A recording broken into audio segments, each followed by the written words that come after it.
إن الحمد لله نحمده ونستعينه ونستغفره ونعوذ بالله من شرور أنفسنا وسيئات أعمالنا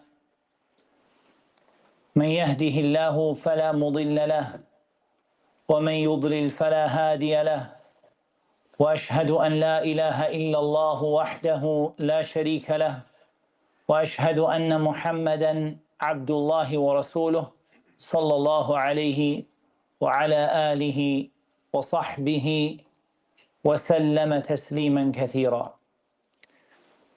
We begin by praising Allah Azza wa Jal. We praise Him, we seek His help, and we ask His forgiveness. Whoever Allah guides, there is no one that can misguide him. And whoever Allah misguides, there is no one that can guide him. And I bear witness that there is no God that deserves to be worshipped except Allah alone and with no partner. And I bear witness that Muhammad sallallahu alayhi wasallam is the slave of Allah and His messenger. We ask Allah subhanahu wa ta'ala to exalt His mention and grant Him peace, to His family and His companions, and all those who follow them until the last day. My dear brothers and sisters, it is from the grace of Allah Azza wa Jal and His blessings that Allah subhanahu wa ta'ala gave me this wonderful opportunity to be able to sit in front of you this evening, to be able to visit you in your masjid, to be able to meet your teachers and the mashayikh who are involved here, and some of the volunteers. And we ask Allah subhanahu wa ta'ala to make it heavy on the scale of their good deeds and your good deeds Yawm al-Qiyamah. This topic that we have tonight is a topic that it's very, very important. And it's a topic that is often misunderstood. And I think whenever you have a topic which is important and also which is liable to be misunderstood or is possible to be misunderstood, then this is from the things that is really deserving for us to speak about, to clarify, to explain. And insha'Allah ta'ala, we will ask Allah subhanahu wa ta'ala for His help and His aid in order to give this topic what it deserves. We ask Allah subhanahu wa ta'ala أن يعلمنا ما ينفعنا وأن ينفعنا بما علمنا وأن يزيدنا علما وأن يوفقنا للعمل به. We ask Allah subhanahu wa ta'ala to teach us all what will benefit us, to benefit us all with what He teaches us. We ask Allah to increase us all in knowledge. We ask Allah to give us the ability and the success to put it into practice. We also joined with the live streams. I think I've never seen so many live streams in a single sitting. I can count 4 in front of me, and maybe that's only the ones that I can see. And insha'Allah ta'ala, we would like to welcome all the brothers and sisters who are watching from that as well, inshallah. The topic that we have for tonight, I'm expecting it to take around about between 1 hour or a little bit more than that. So I know sometimes Sheikh Musa was telling me that his lectures and classes are sometimes nice and short for you guys, half an hour, 45 minutes. This is going to be a little bit longer, so be prepared for that, insha'Allah ta'ala. But insha'Allah ta'ala, it's going to be interactive. It's not going to be you guys sitting on the floor and just, making your legs sore. We're going to go back and forward and we're going to discuss things, insha'Allah ta'ala. The topic that we have is the topic of unity and disunity. The causes, the solutions, the Islamic perspective, the importance of us coming together as Muslims. And what does that really mean? And what doesn't it mean? The first thing that I want to present to you this evening is that differences between us are something which Allah Azza wa Jal decreed to happen. That doesn't mean that Allah Azza wa Jal loves it. So I want you to separate between what Allah Azza wa Jal decrees to happen in this world from His qadr and that which Allah Azza wa Jal loves and decrees for us. Allah subhanahu wa ta'ala did not legislate for us to differ. He didn't say that He loves us to differ, but He told us that this is something that is bound to happen. Allah subhanahu wa ta'ala said in Surah Hud, in ayah number 119, وَلَوْ شَاءَ رَبُّكَ لَجَعَلَ النَّاسَ أُمَّةً وَاحِدَةً وَلَا يَزَالُونَ مُخْتَلِفِينَ إِلَّا مَنْ رَحِمَ رَبُّكَ وَلِذَلِكَ خَلَقَهُمْ وَتَمَّتْ كَلِمَةُ رَبِّكَ لَأَمْلَأَنَّ جَهَنَّمَ مِنَ الْجِنَّةِ وَالنَّاسِ أَجْمَعِينَ. Ayah 118 to 119. If your Lord had wanted, He would have made all of the people into a single nation, but they do not cease to differ. And still, until now, and until Allah takes the earth and whatever is on it, people are going to be mukhtalifin, differing with each other, different from each other. إِلَّا مَنْ رَحِمَ رَبُّكَ, except those that Allah put His mercy upon. And that tells us that we're not aiming for ikhtilaf, because this ayah here tells us if we were aiming for ikhtilaf, Allah would not have associated the opposite with rahmah. وَلَا يَزَالُونَ مُخْتَلِفِينَ إِلَّا مَنْ رَحِمَ رَبُّكَ. They continue to differ with each other and be disunited with each other, except those that Allah had mercy upon. وَلِذَلِكَ خَلَقَهُمْ. And for this reason, Allah created them. Yesterday, for those of you who might have been in the class or following the class, we spoke about the reason for our creation. We spoke about the ayah in Surah Al-Dhariyat, وَمَا خَلَقْتُ الْجِنَّ وَالْإِنسَ إِلَّا لِيَعْبُدُونَ. We didn't create the jinn and the men except to worship me, meaning to worship Allah alone. And we spoke about the last ayah in Surah At-Talaq, لِتَعْلَمُوا أَنَّ اللَّهَ عَلَى كُلِّ شَيْءٍ قَدِيرٌ وَأَنَّ اللَّهَ قَدْ أَحَاطَ بِكُلِّ شَيْءٍ عِلْمًا. And we said this comes together in the concept of التوحيد العلمي and التوحيد العملي, the tawheed of knowledge and the tawheed of action, the tawheed of affirming who Allah is and the tawheed of worshipping Allah Azza wa Jal alone and with no partner. But this is then a strange, unusual kind of thing. It makes you think, وَلِذَلِكَ خَلَقَهُمْ. For this they were created. And even more so, when you go into the books of tafsir, and this is my advice, when you come across something that makes you pause, many times the Qur'an doesn't. And alhamdulillah, you read and you're comfortable and you're understanding, but every now and again you come across something that just makes you completely pause and say, did I understand that right? وَلِذَلِكَ خَلَقَهُمْ. Did Allah create us in order for us to be different from each other? Did Allah create us for the purpose of ikhtilaf? Al-Hasan al-Basri rahimahullah ta'ala, he said, وَلِلْإِخْتِلَافِ خَلَقَهُمْ. He created them for there to be ikhtilaf. It's even stranger. Now we have the tafsir of an imam from the Imam of the Tabi'een who says that we were created in order for us to differ. There is a riwayah, a narration from Al-Hasan al-Basri that explains the meaning of this beautifully. He said, مُخْتَلِفُونَ عَلَى أَدْيَانٍ شَتَّى. They are differing because they have different religions. فَمَنْ رَحِمَ رَبُّكَ غَيْرُ مُخْتَلِفٍ. The one who your Lord has mercy on, that one is not differing. He said, خَلَقَ هَؤُلَاءِ لِجَنَّتِهِ وَخَلَقَ هَؤُلَاءِ لِنَارِهِ وَخَلَقَ هَؤُلَاءِ لِرَحْمَتِهِ وَخَلَقَ هَؤُلَاءِ لِعَذَابِهِ. He said, these people, He created them for Jannah. And these people, He created them for the fire. And these people, He created to have mercy upon them. And these people, He created so that He could punish them.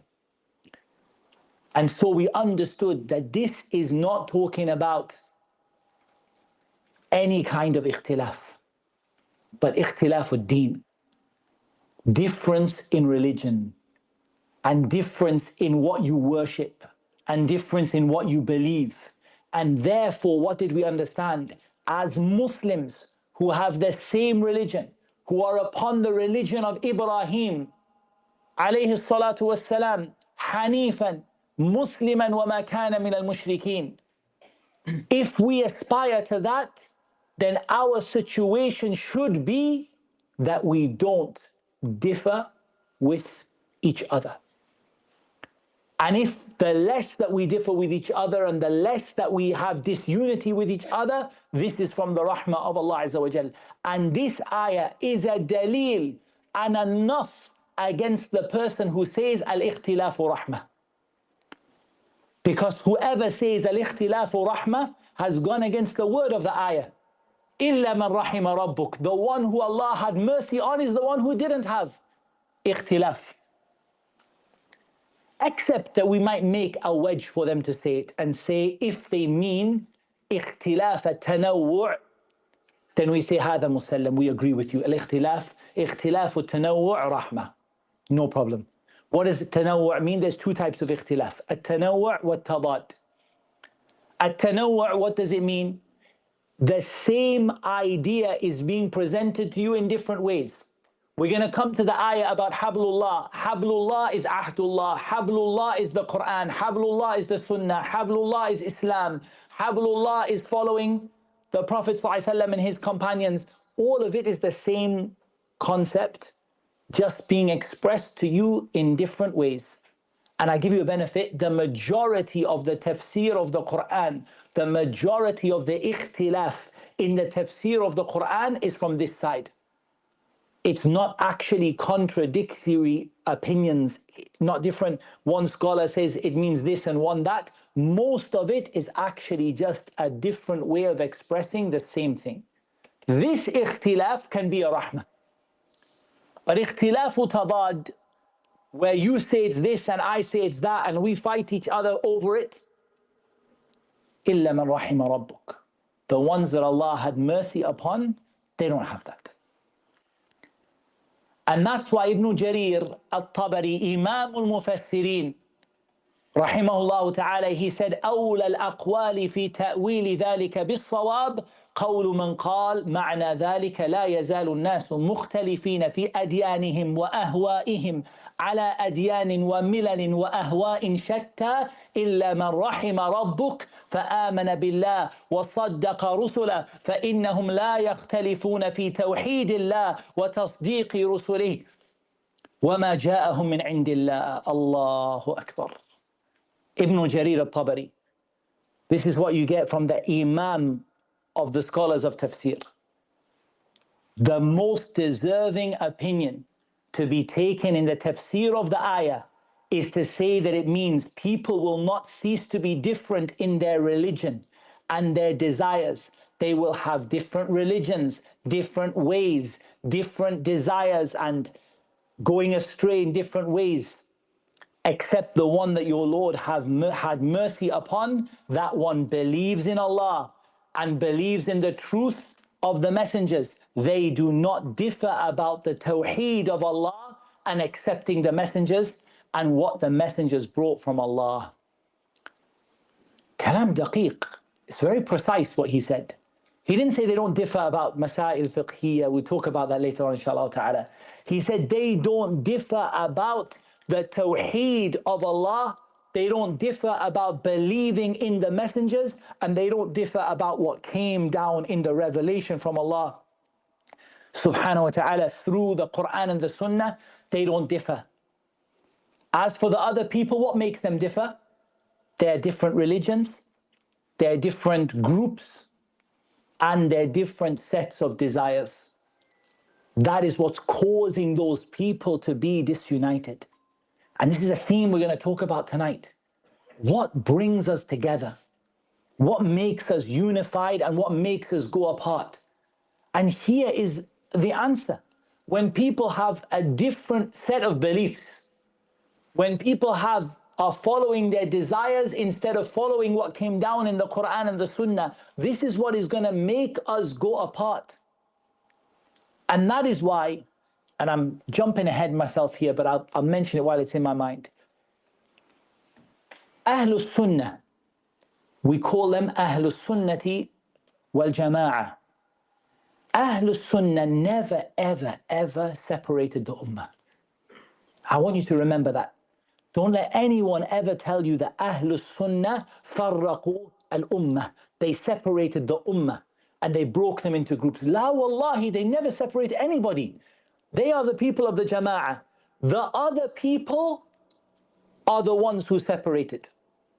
This group went here, kullu hizbin bima ladayhim farihun. Every group was happy with what they had. He went off with his belief. He went off with his belief. He ran over with that belief. He left the Jama'ah like this. He went against them with khuruj. He did that. Ahlul Sunnah never, ever, ever separated the Ummah. And this is important because people will say that to you. See, you people are here saying, talking about belief and talking about Sunnah. You are separating the Ummah at a time of need. That's what they'll tell you, Shubha. They say, you people are breaking the Ummah up when we need to be all together. La wallahi, Ahlul Sunnah never, ever, ever, ever will they break up the Ummah. They are Ahlul Sunnah wal Jama'ah. They're the people who stay together.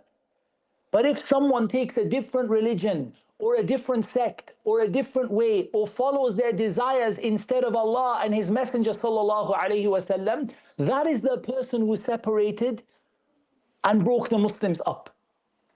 And that is why Ahlul Sunnah are called Ahlul Sunnati wal Jama'ah, and Ahlul Bid'ah are called Ahlul Bid'ati wal Furqa, the people of innovation and breaking people up. Because that's what they did. They brought new things which didn't come from the Qur'an, didn't come from the Sunnah, and they broke the people up because of those things.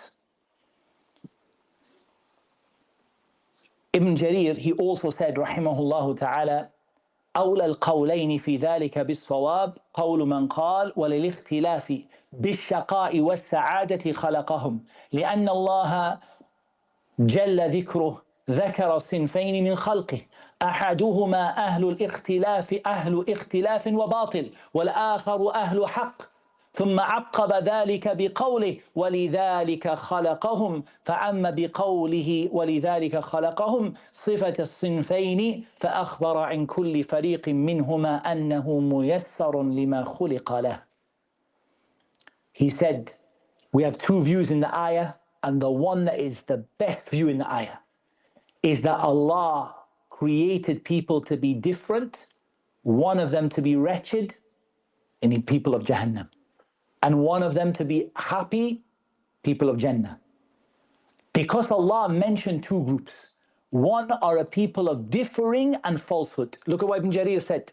Differing and falsehood. He put ikhtilaf and he put batil in the same one. And the other are the people of the truth. Then Allah said, وَلِذَلِكَ خَلَقَهُمْ, meaning that He created two groups, فَرِيقٌ فِي الْجَنَّةِ وَفَرِيقٌ فِي السَّعِيرِ, a people in Jannah and a people in the fire, and each group will be made easy what they were created for. So we understood, my dear brothers and sisters, that the nature of this world is that we're going to differ with each other. And there are going to be times where these differences are huge and times where these differences are small. And times where these differences matter and times where they don't. And the Prophet ﷺ told us how to behave in times of differing and how to be together. In a beautiful hadith, you've all heard it before, the hadith of Ahmad and Abu Dawood, and the wording is that of Abi Dawood, that a group of the Tabi'een came to Al-Irbad بن سارية رضي الله عنه وهو ممن نزل فيه وعلى الذين إذا ما أتوك لتحملهم قلت لا أجد ما أحملكم عليه. And the ayah in Surah At-Tawbah came down about Al-Irbad ibn Sariyah. He said, فَسَلَّمْنَا. He said, we gave salam to Al-Irbad ibn Sariyah. وَقُلْنَا أَتَيْنَاكَ زَائِرِينَ وَعَائِدِينَ وَمُقْتَبِسِينَ. They said, O Irbad ibn Sariyah, we came to visit you and to visit a sick person, as though he was not well, and maybe he was sick. They came to visit him. يعني عائدين من المرض, يعني you're sick. And we came to learn knowledge from you. So Al-Irbad ibn Sariyah, he said, صلى بنا رسول الله صلى الله عليه وسلم ذات يوم. The Messenger of Allah صلى الله عليه وسلم prayed with us one day. ثم أقبل علينا. Then he turned to us. فوعظنا موعظة بليغة. He gave us a powerful admonition. يعني it touched our hearts. ظرفت منها العيون ووجلت منها القلوب. The eyes shed tears and the heart shook. فقال قائل, a person said, يا رسول الله كأن هذه موعظة مودع. It feels like this is the speech of a person who's saying goodbye. It feels like you're saying goodbye to us. Like the speech he gave was so powerful and the people were crying and they said it feels like you're saying this, that you're going to say goodbye to us and leave us. What did the Sahaba think? Did they say, don't go? They didn't. They said, فَمَاذَا? What do you command us to do? Yani, what ahd do you command us to have? What promise do you want from us? If you leave us today, O Messenger of Allah, what do you want? فَقَالَ أُوصِيكُمْ بِتَقْوَى اللَّهِ.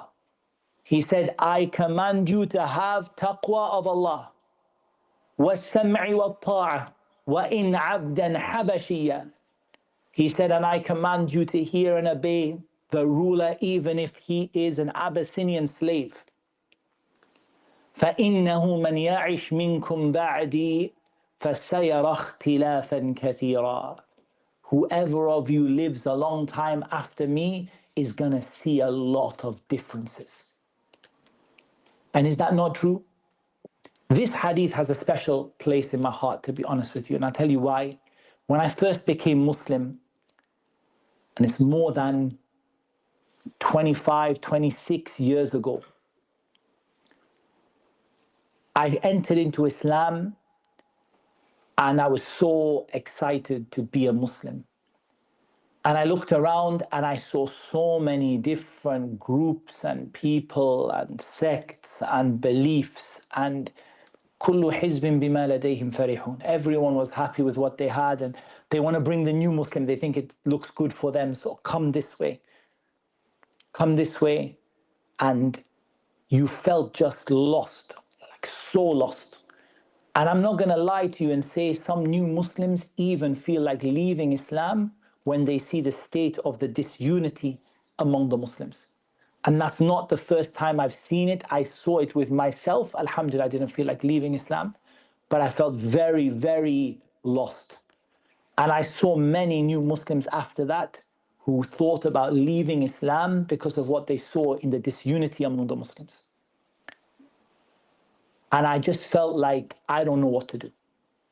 There's so many opinions, and even in everything, in fiqh and what madhab and aqeedah and what do you believe, and sects and groups and jama'at and this masjid and that one, and I was just lost until I read this hadith.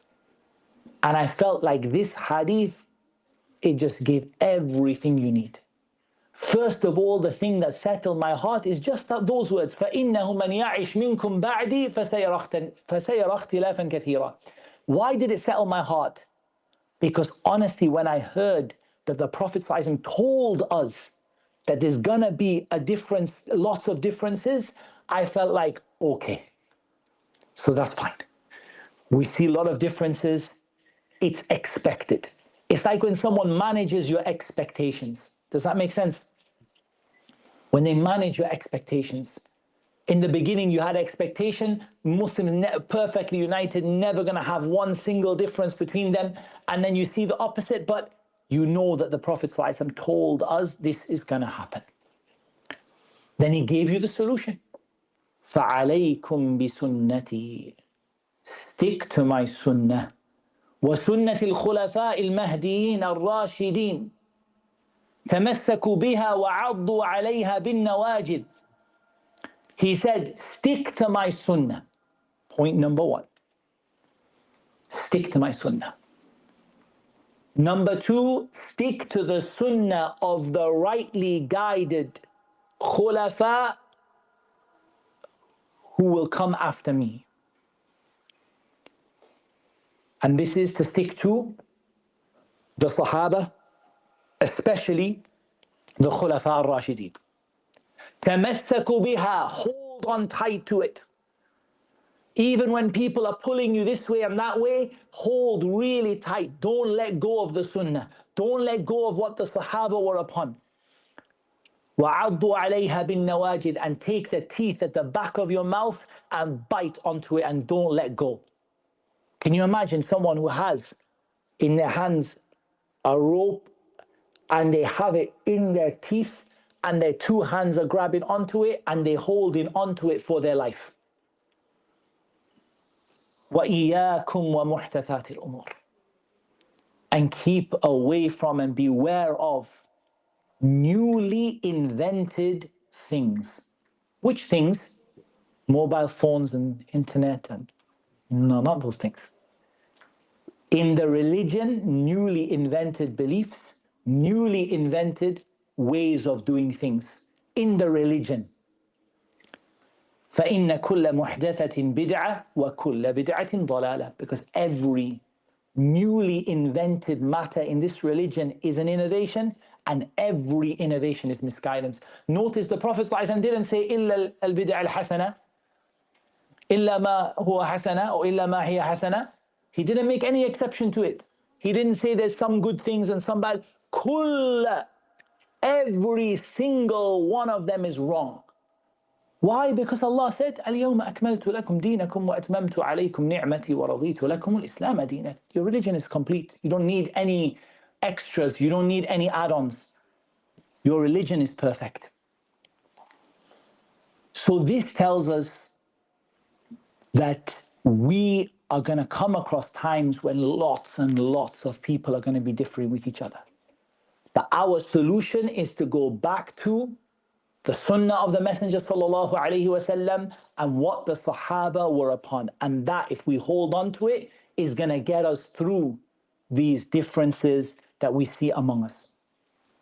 In the hadith of Abi Idris al-Khawlani, he narrates that he heard Hudhayfa ibn al-Yaman. Can anyone tell me, and we'll get used to you guys to speak for a while, what is Hudhayfa radiyallahu anhu known for? Asking about the evils. Very good. So one thing he's known for is asking about the evil things that are going to come.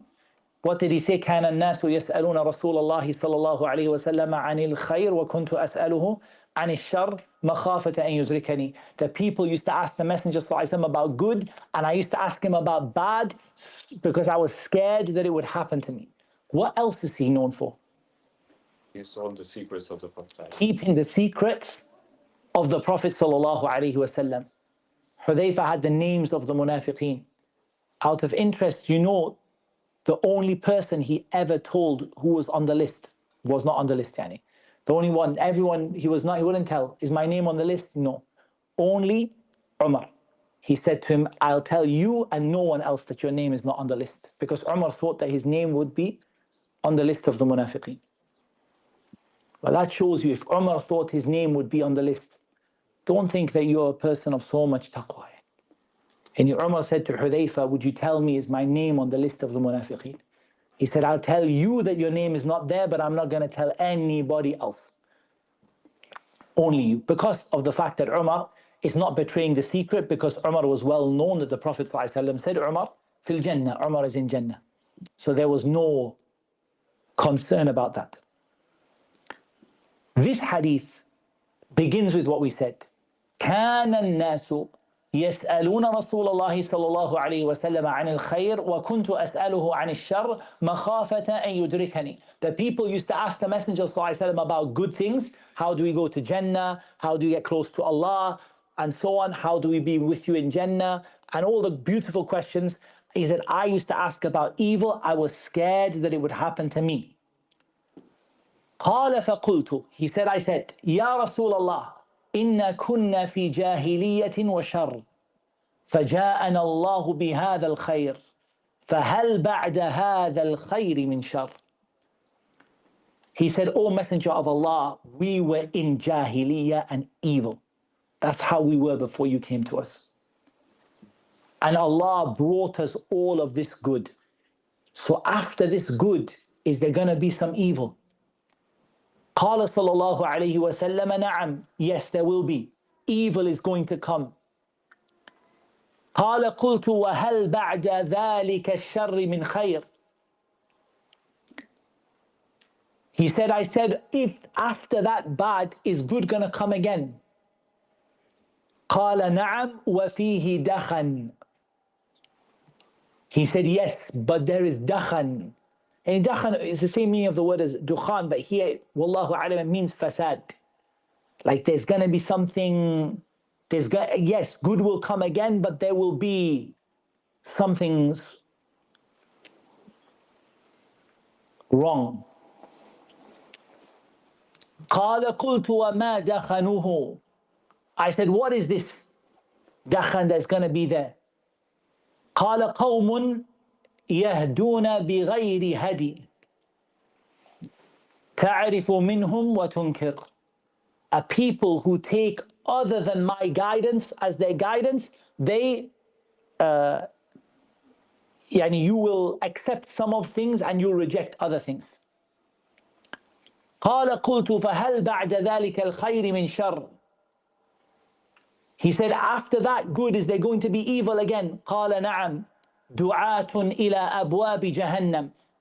There's going to be callers who call the people to the doors of Jahannam.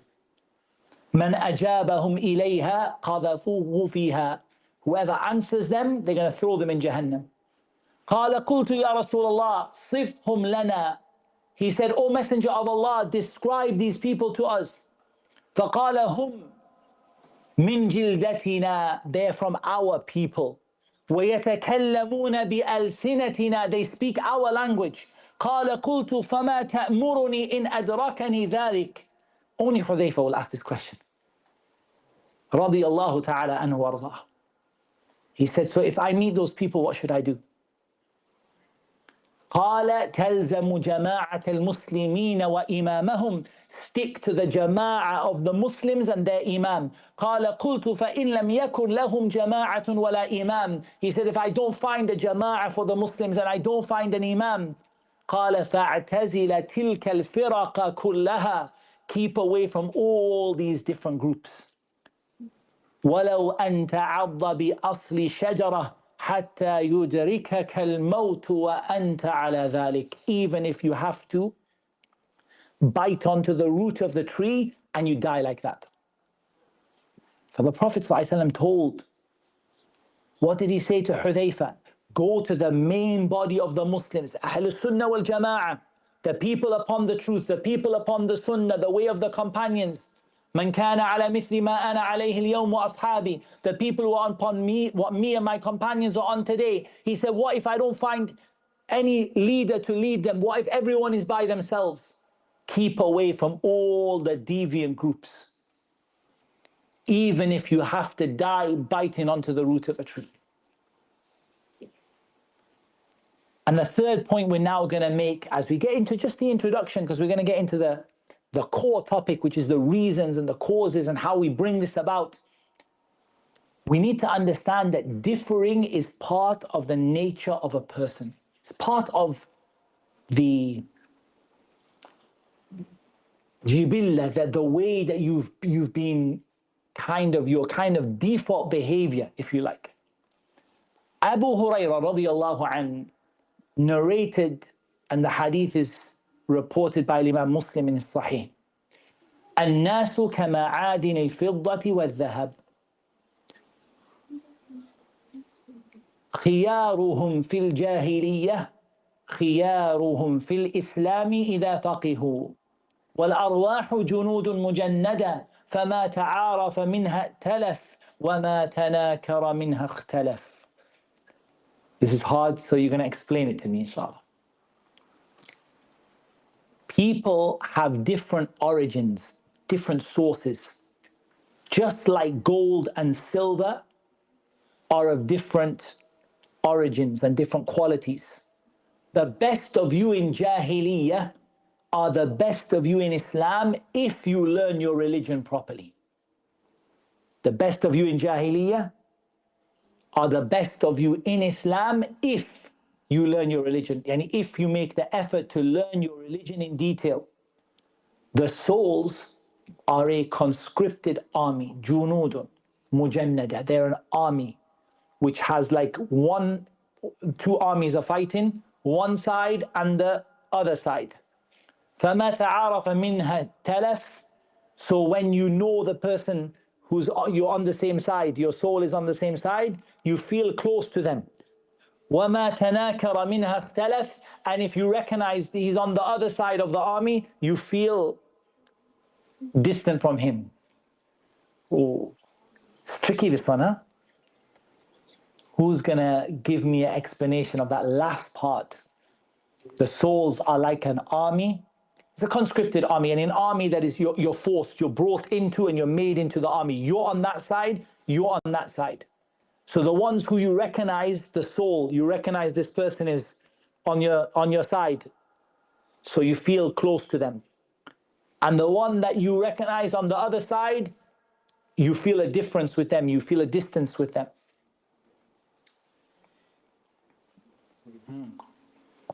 I don't want the full explanation, just give me something that you took from it.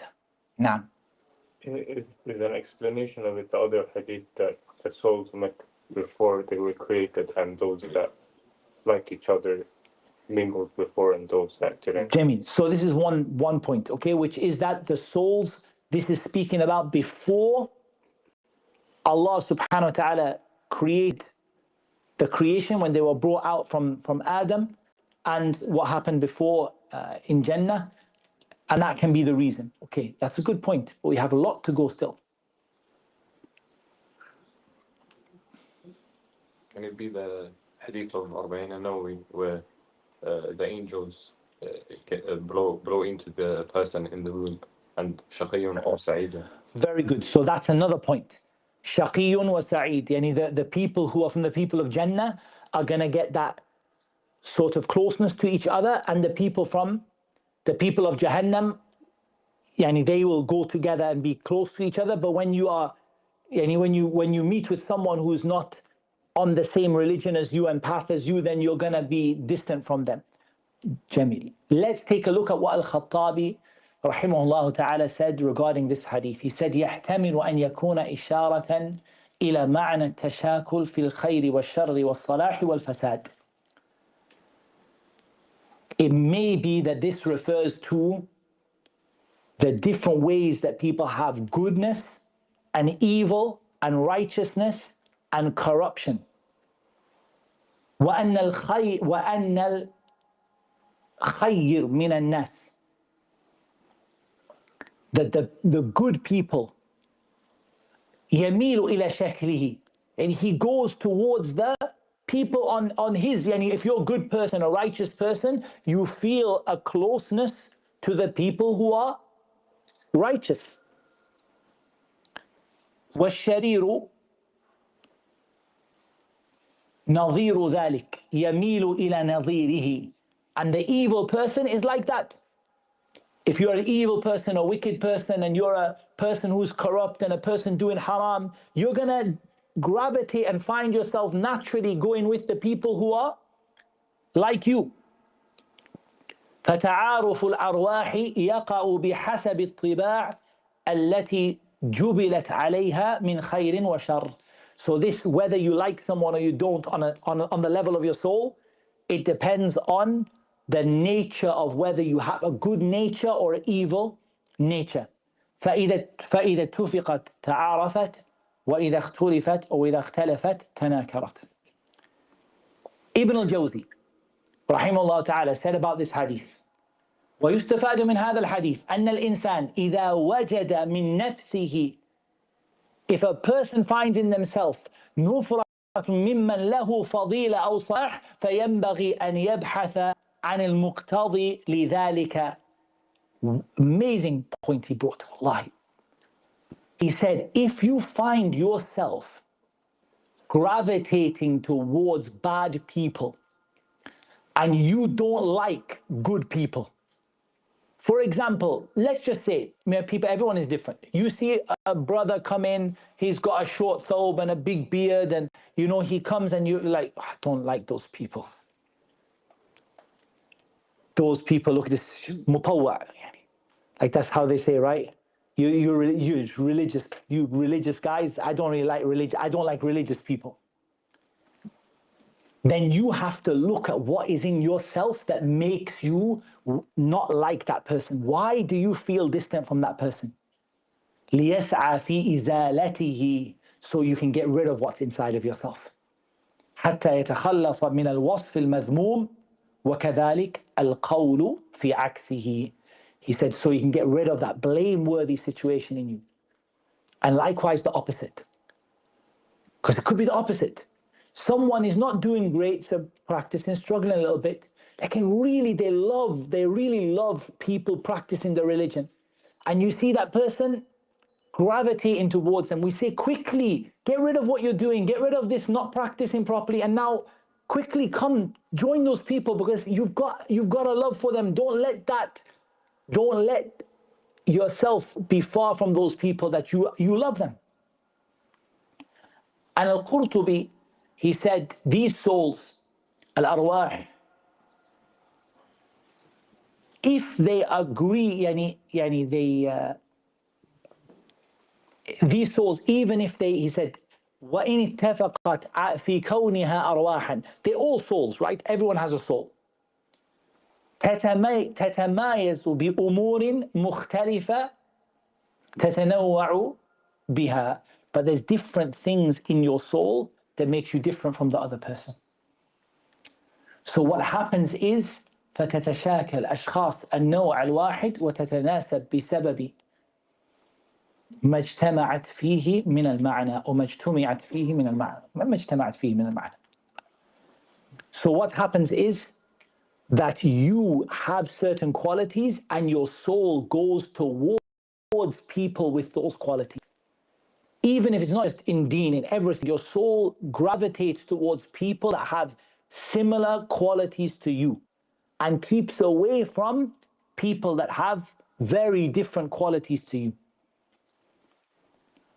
And then he said, وَذَلِكَ بِحَسَبِ الْأُمُورِ التي يحصل الاتفاق والانفراد بسببها. He said, this is according then to the matters that, and the things that make you together and the things that make you separate. All of this is to understand, all of this, we wanted from it one thing. We want to understand that we are going to see disunity. And even on a natural level, there'll be people you get on with and people you don't. And we're going to see ikhtilafan kathira, so many differences of opinions, so many problems. All of this is expected to see. But it's also expected from what we've learned that our religion and our connection to the Qur'an and the Sunnah should be bringing us together. It should be bringing us together. So now let us go and let us take these causes that make people come together or go apart. The first one is al-i'tisam bil-kitabi was-sunnah. Sticking to the Qur'an and the Sunnah. This is the greatest thing that builds unity and love and brotherhood and togetherness. And if you think about it, there really isn't anything else that brings those things.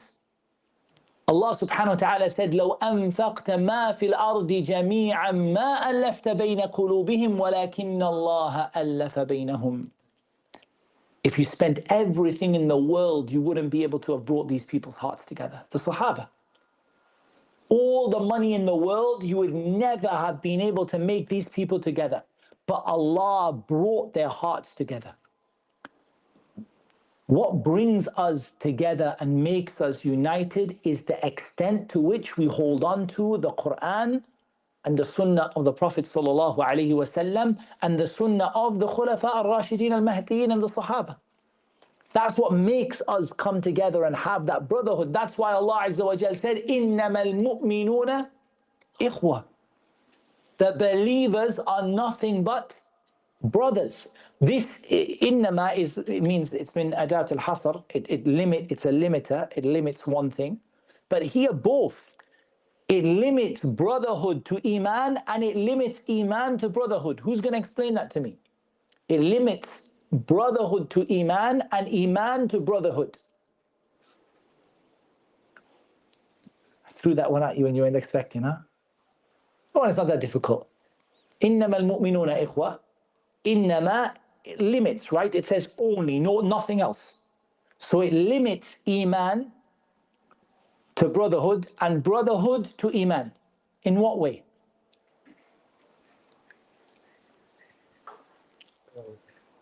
Okay, maybe I said it in a complicated way. Yeah, تفضل. In order to be a believer, you have to have the brotherhood. Okay, start with that one. Brilliant. First one. To be a proper believer. We don't say voluntary iman, we say al-iman al-wajib. To be a proper believer, you have to love for your brother what you love for yourself. لا يؤمن أحدكم حتى يحب لأخيه ما يحب لنفسه. None of you believe until you love for your brother what you love for yourself. طيب, what about the opposite? The other way? Limiting brotherhood That to iman. you can only be brothers with people. You can only be brothers with people who share the same iman as you. Any the same concept, the same belief, the same religion, the same faith as you have. Not to say that we're all the same in iman, because iman yazid wa yanqus and everyone's different. Like that you share the asl, the concept with each other, only then you can have brotherhood. My dear brothers and sisters, think about us in this masjid. Me personally, I'm from a completely different country. So many people here, different countries, different origins, different colors, different languages, all different people. What brought us together? People came from far away, different cities. What brought you here? إِنَّمَا الْمُؤْمِنُونَ إِخْوَةً. The brotherhood of iman. And that's why even when you talk about how much you love someone according to how much they practice this religion, and you hate someone according to how far they are away. And that's why you see someone not practicing the deen and misbehaving. Yeah, I have a distance from them for sure. But it's not the same distance I have with, say, for example, someone who's not Muslim at all, right? Does that make sense? Because someone who's not Muslim at all, I have complete distance with them. And even maybe even Ahl Kitab towards and the Mushrikeen, yani there's each one is in levels. So there's a distance, and even among the believers, the one who is the closest to practicing the right belief, the right actions, as much as we can see, I'm going to have more love for that person and more closeness and more unity. And the more a person is going away from that, there's going to start to be gaps between us. The evidence for this, the statement of Allah Azza wa Jalla, وَاعْتَصِمُوا بِحَبْلِ اللَّهِ جَمِيعًا وَلَا تَفَرَّقُوا. Hold on to the rope of Allah, all of you together, and do not be divided. My brothers and sisters, I'm going to give you a rule here. The rule, it says, there is no ayah in the Qur'an that talks about unity except that it talks about unity in the context of religion and iman and the Qur'an and the Sunnah. Every ayah, find me an ayah that talks about unity. It doesn't talk about unity for the sake of unity. When we say for the sake of unity, like, look, we should all come together.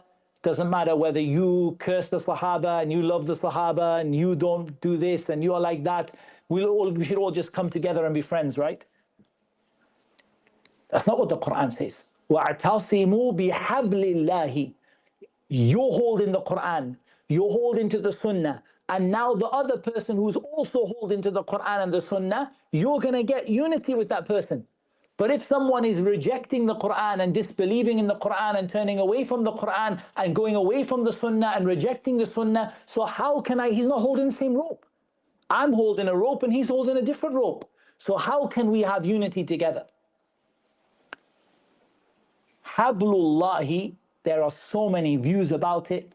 Taken from them is that it is the religion, that it is the Qur'an. Ibn al-Qayyim has a really beautiful statement about it.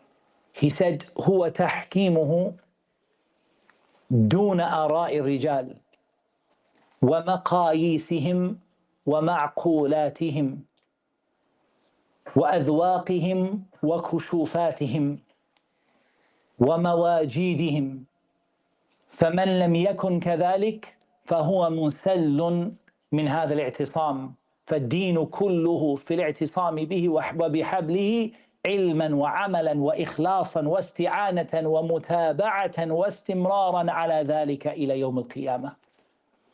Ibn al-Qayyim, he said about holding on to the Qur'an, the revelation, the Qur'an and the Sunnah. He said, you rule by it and you don't look at people's opinions and people's analogies and people's logic and what feels good to people or what is inspired, what people get inspired by or what people feel inside of themselves. He said, anyone who doesn't hold on to this, they are going to be taken out of that unity. They're going to be disunited. This whole religion is about holding fast to Allah and His rope in knowledge, in action, in ikhlas, in seeking Allah's help, in following the Sunnah, and in staying upon that until Yawm al-Qiyamah. That's what brings unity. And Allah said, وَلَا تَكُونُوا كَالَّذِينَ تَفَرَّقُوا وَاخْتَلَفُوا مِنْ بَعْدِ مَا جَاءَهُمُ الْبَيِّنَاتِ وَأُولَٰئِكَ لَهُمْ عَذَابٌ عَظِيمٌ. Don't be like those people who split up from each other and they formed different groups after knowledge came to them. These are the people who will have a severe punishment. I had so many things, like we have to stick to our timings, and we have to move a little bit forward. The statement of Allah Azza wa Jal, إِنَّ الَّذِينَ فَرَّقُوا دِينَهُمْ وَكَانُوا شِيَعًا لَسْتَ مِنْهُمْ فِي شَيْءٍ إِنَّمَا أَمْرُهُمْ إِلَى اللَّهِ ثُمَّ يُنَبِّئُهُم بِمَا كَانُوا يَفْعَلُونَ. Those people who allow themselves to form different sects and groups, and they form parties, you have nothing to do with them. Their affair is with Allah, and then Allah will inform them of what they used to do. And this tells us that the unity comes in, as we said, the Qur'an, the Sunnah, the Sahaba. That's how we bring ourselves into to be united. And so if we want to unite the Muslims, because no doubt we need to unite the Muslims. There's no doubt about that. There's no doubt that we have a need for us to be together and for us to not lose our strength as a body of Muslims. There's no doubt about that. The statement of Allah Azza wa Jal,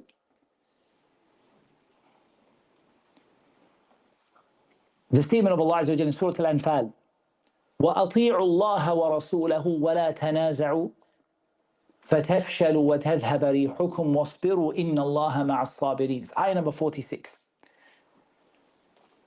Obey Allah and His Messenger, and do not differ with each other, because when you are disunited, you will fail, and your strength will be broken. And be patient. Allah is with the patient. My brothers, I want you to think about this really carefully, because someone could bring this ayah to you and say, see, this is why we're failing today. This is why the Ummah of Islam is failing today, because we are disunited. فَتَفْشَلُوا وَتَذْهَبَ رِيحُكُمْ. We're failing because we are disunited. everyone is interested in themselves, we're not coming together. We say to them, read the beginning of the ayah again. وَأَطِيعُوا اللَّهَ وَرَسُولَهُ. Don't start from the middle of the ayah. وَلَا تَنَازَعُوا فَتَفْشَلُوا وَتَذْهَبَ رِيحُكُمْ وَأَطِيعُوا اللَّهَ وَرَسُولَهُ. The reason we are not united is because we are not obeying Allah and we're not obeying the Rasul sallallahu alaihi wasallam. That's the reason why we're not united. That's the reason there are problems. And the only solution to it is to call people back to obeying Allah and obeying the Messenger.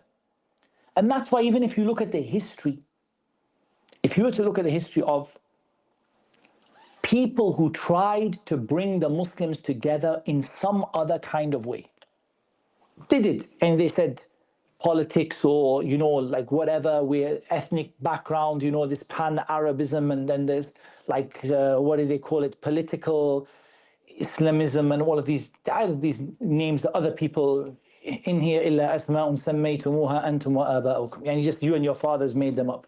But the point is that these people tried to do what? They tried to bring people together on something other than أَطِيعُوا اللَّهَ وَأَطِيعُوا الرَّسُولِ. They tried. Money, ethnicity, race, culture, whatever. It is not going to work. لو أنفقت ما في الأرض جميعا ما ألفت بين قلوبهم ولكن الله ألف بينهم. The only thing that is going to bring us together is what brought the Sahaba radiyallahu anhum together. And that is the Kitab and the Sunnah. طيب, we're going to come to now another reason for being together and being apart. And that is التفقه في الدين.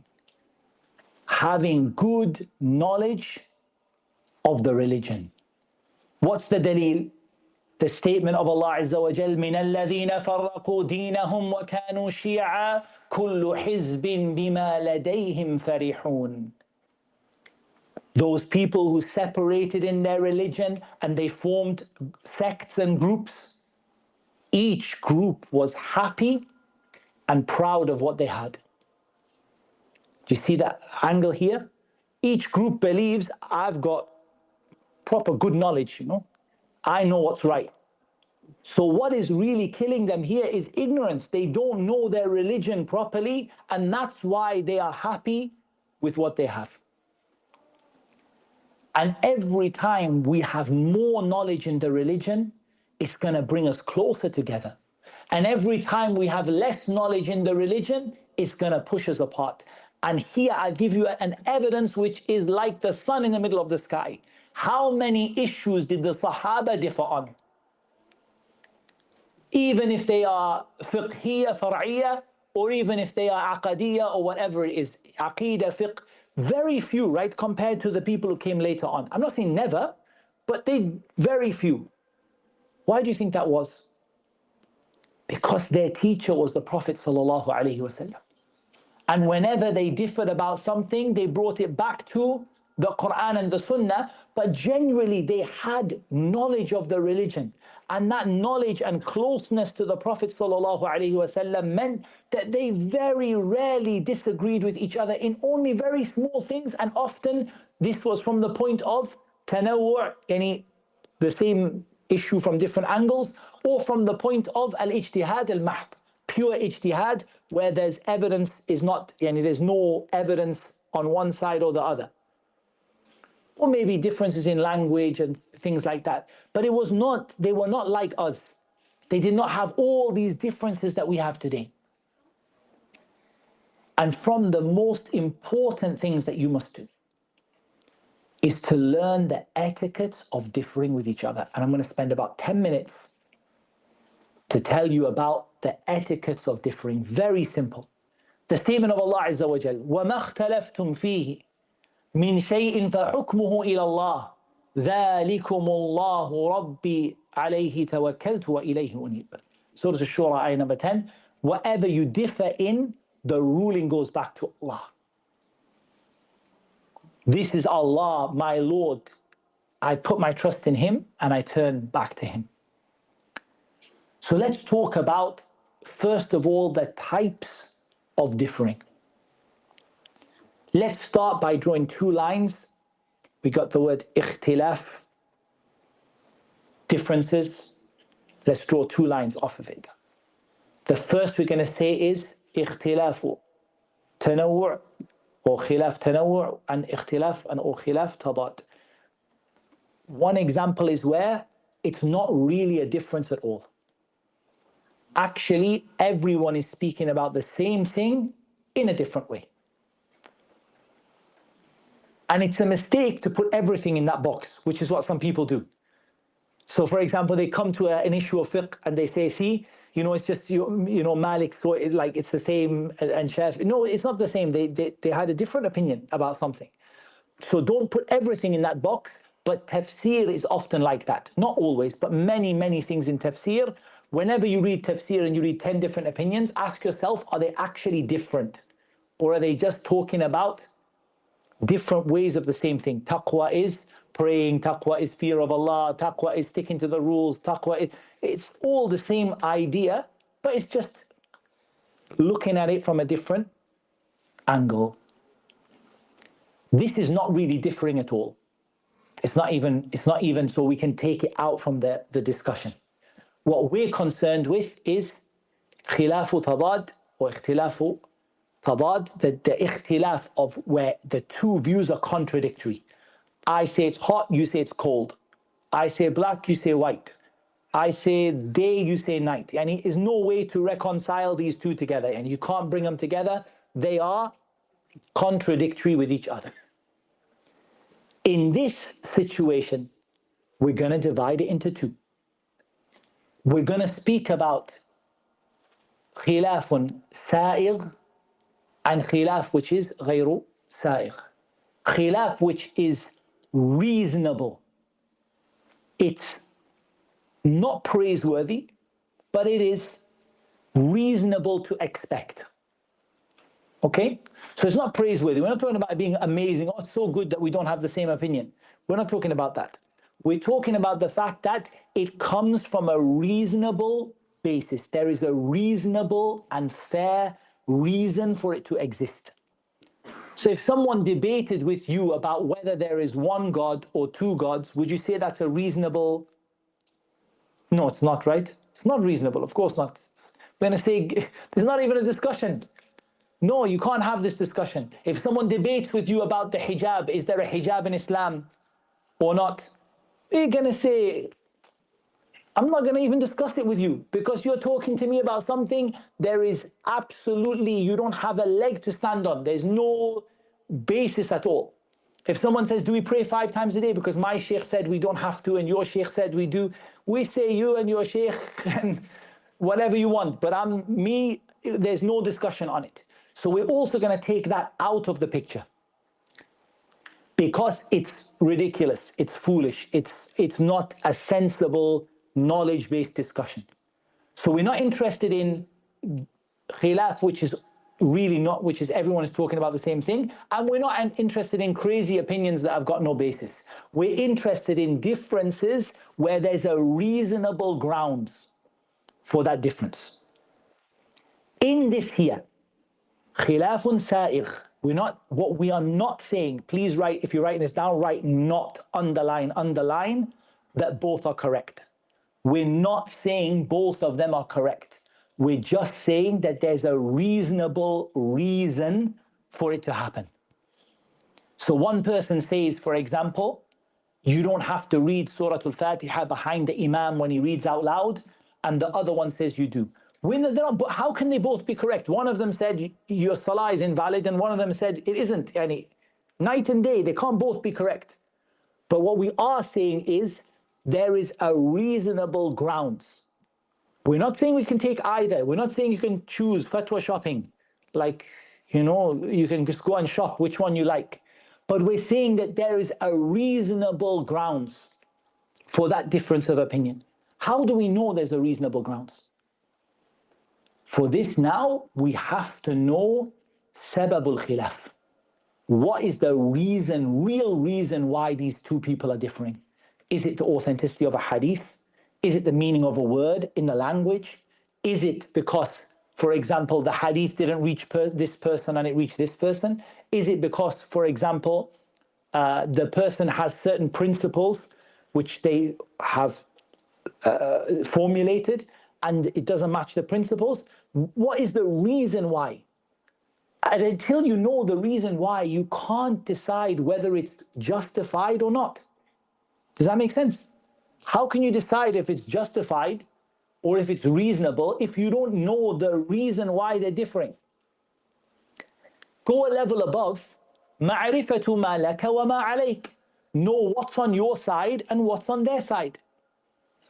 Like, okay, what evidences do you have? How many times I meet brothers who talk about issues, it shocks me. They talk about, for example, the niqab. I don't believe the niqab is fard. Okay, that's reasonable. I understand that. Okay, tell me, what's your evidence? It's like blank look. Doesn't know anything. Doesn't know the ayat, doesn't know the hadith, doesn't know anything. Doesn't have any concept of what the scholars said about it or the discussion between them. All that happened is he heard someone say it and it suited his nafs, so he went with it. أَرَأَيْتَ مَنِ اتَّخَذَ إِلَهَهُ هَوَاهُ. Have you seen the one who took his God, his desires as his God? And you don't know anything about it. You don't know the reason for it. You don't know the ayat. You don't know the hadith. You don't know what the scholars said. You just heard it and thought it sounds good to me. But this is not acceptable. You have to, if you're going to say my sheikh told me and I follow my sheikh. Alhamdulillah, no problem. I'm happy with that. Say my sheikh told me and I just do what my sheikh said. I will say al-ayn wal-ras. I agree with you, akhi, completely. But you say to me, I hold this position, I'm going to say, malaka. What do you have? What's your dalil? You're going to say to me what? أَفَلَا يَنْظُرُونَ إِلَى الْإِبِلِ كَيْفَ خُلِقَتْ. Did they see the camels? Because that's all you have. And you don't have any real dalil except just you heard someone say it. So don't, ikhwani, please don't say this is my position. Say my sheikh told me and whatever, my sheikh told me it's okay, alhamdulillah. Okay, no problem. If you want to say you have a position on something, مَعْرِفَةُ مَا لَكَ وَمَا عَلَيْكَ. Know what's on your side and know what the other person has on their side. Anything. So I don't believe the prayer times are correct. Okay. مَا لَكَ وَمَا عَلَيْكَ. What do you have and what's against you? What's your evidence and what is the other person's evidence? Otherwise, just say my sheikh told me or I feel, but don't have a position in this issue of ikhtilaf unless you understand what is on your side and what is against you. Then you have the right to say, this is my view, or this is what I believe to be the stronger point. But if the khilaf is sa'ir, if it's reasonable grounds, what must you have? A degree of respect in the way you speak to the person. I don't believe you're right, but I do believe that you are worthy of respect and keeping the brotherhood. Because I understand you have an evidence, you didn't pick it from the air, you didn't follow your desires, you didn't just, fatwa shopping, you had a real reason for believing this, and so I'm gonna respect that reason while believing you're wrong. It's important, very important. While I still believe you're wrong, or you believe I'm wrong, that's fine. But we're still going to have that kind of good treatment of each other because I recognize you have got something there. It's not made out of thin air. You've got a basis for what you're saying. The stronger that basis is, because it's not an on-off switch, right? It's going to be shades of gray. So the stronger your basis is, the more respect even there's going to be. To the point where I might even say, I actually don't know what the correct view is. You might be right and I might be right. The closer, the stronger the evidences come on both sides, like the finger in the tashahhud. It's very hard, wallahi. Do you point it, move it, do you read it? It's so hard that it might get to the point where we just say, you know what it is, I don't have a view on it. I just do what my teacher told me and you do, and we love each other, and I'm not gonna pull you up on it. But if I believe you're wrong, I have a right to discuss it with you, right? If I believe you're wrong in something, or you believe I'm wrong, we have a right to discuss, but we have to maintain a degree of respect with each other if both of us have a good grounding for what we're saying. And the less we have, the more likely there's going to be some inkar or munkar here. Like the more shaky, and you based it on a mawdu' hadith, fabricated hadith. So I'm now going to be I'm going to start saying, Akhi, this is a fear Allah. Fear Allah, what you're doing is wrong. Ittaqillah ya rajul. I'm going to start to be a bit harsh with you because the hadith is fabricated. But you got a sahih hadith, I've got one. There's a difference of opinion about which one came first. I'm going to be much, much, much more understanding. Okay. Inshallah ta'ala, that has given us a bit of an idea about how we deal with different types of differences. And what's really important is we don't put the wrong difference in the wrong type. And I'll give you a simple example of that. Let's just say there's a difference about Allah's names and attributes. Are they real or are they metaphorical? It's not right for me to treat that as a valid difference. It's not right for me to say, okay, mashallah, you have your view and I have my view. No, I don't, because this goes against the consensus of Ahlul Sunnah and the text of the Qur'an, the statements of the Prophet ﷺ. So I'm going to be harsh with that. I'm going to say, Akhi, I'm sorry, you're wrong. Fear Allah, this view is not acceptable. So be careful here that you don't put the wrong thing in the wrong place, where you're taking a view that isn't acceptable and making it and saying, well, you know, we're all, at the end of the day, we all called Muhammad, so it doesn't matter. Like, we're not going to go down that route. If it's not an acceptable basis, we're not going to treat it like that. And that doesn't mean I'm going to throw Islam away from you, because at the end of the day, I'm still going to have a certain amount of affinity with you as a Muslim, right? Because you're still a Muslim. I'm going to have a certain amount of affinity with you as a Muslim. But I'm not going to treat that the same as the finger in the tashahhud, for example. Is it right for me to say this issue of metaphorical names of Allah is the same as the finger in the tashahhud? A'udhu billah. One of them is the ijma' of Ahlul Sunnah, that Allah is described with what He described Himself with, and what the Messenger ﷺ described Him with in a way that's befitting to His majesty. And the other one, if you speak to 10 shuyukh from Ahlul Sunnah, you get 4 different opinions. So for sure, I'm not going to treat those two the same. Don't put the wrong one in the wrong category. And also don't fight over khilaf tanawwu', or what they might call al-khilaf al-lafzi, differences which are just actually, they're not actually real. And then you start fighting and you're fighting. And so I'll give an example of that, what happened with the Sahaba regarding the qira'ah of the Qur'an, Umar. For example, with Surah Al-Fatiha, Maliki Yawmiddin and Maliki Yawmiddin. And when Umar heard a different, and Surah Al-Furqan, when I think it was Surah Al-Furqan, if I'm not mistaken, he heard it recited differently. So it's Umar radiallahu anhu, so he took hold of him, he dragged him to the Prophet ﷺ, and he said, this man doesn't recite the Qur'an properly. The Prophet ﷺ said, read. So he read it. He said, هَكَذَا أُنزِلَتْ. That's how it was. He said to Umar, read. He read it. He said, هَكَذَا أُنزِلَتْ. That's how it is. But they're both different. So this is tanawwu', yani both of them are valid, but so now you can't fight someone over that. Does that make sense? Because both of them are correct. Maliki Yawmiddin and Maliki Yawmiddin. Taban, with rules and regulations, you can't just pick and choose, but with the rules of the qira'at, both of them have a wedge in the qira'at, and both of them the Prophet ﷺ read. So I can't now fight someone over those issues. Jameel. So now we understood a little bit of the adab of khilaf. Other reasons, briefly, because I said to you between an hour to an hour and a half, and we took an hour and about 10 minutes, so I'm just going to give 5 minutes to 10, and that's it. On other reasons why we're not together. One is jealousy and bad feeling among each other. What did Allah say about the people of Jannah?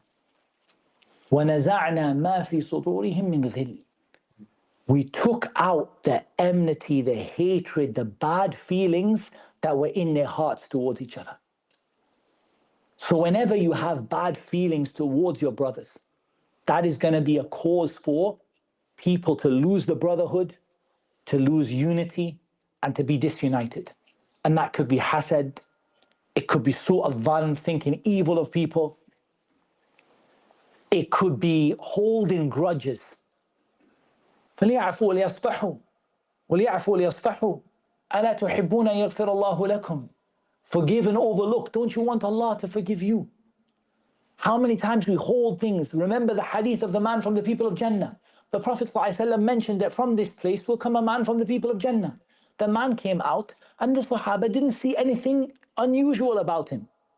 So one of them accompanied him for the 3 days to watch what made him from the people of Jannah. And they didn't find anything unusual. And he seemed to do the same as everybody else. Pray the same prayer, fast the same fasts, and do the same dhikr and read the same Qur'an. So he asked him, he said, I don't know of anything except that when I go to sleep, I don't keep in my heart anything against another Muslim.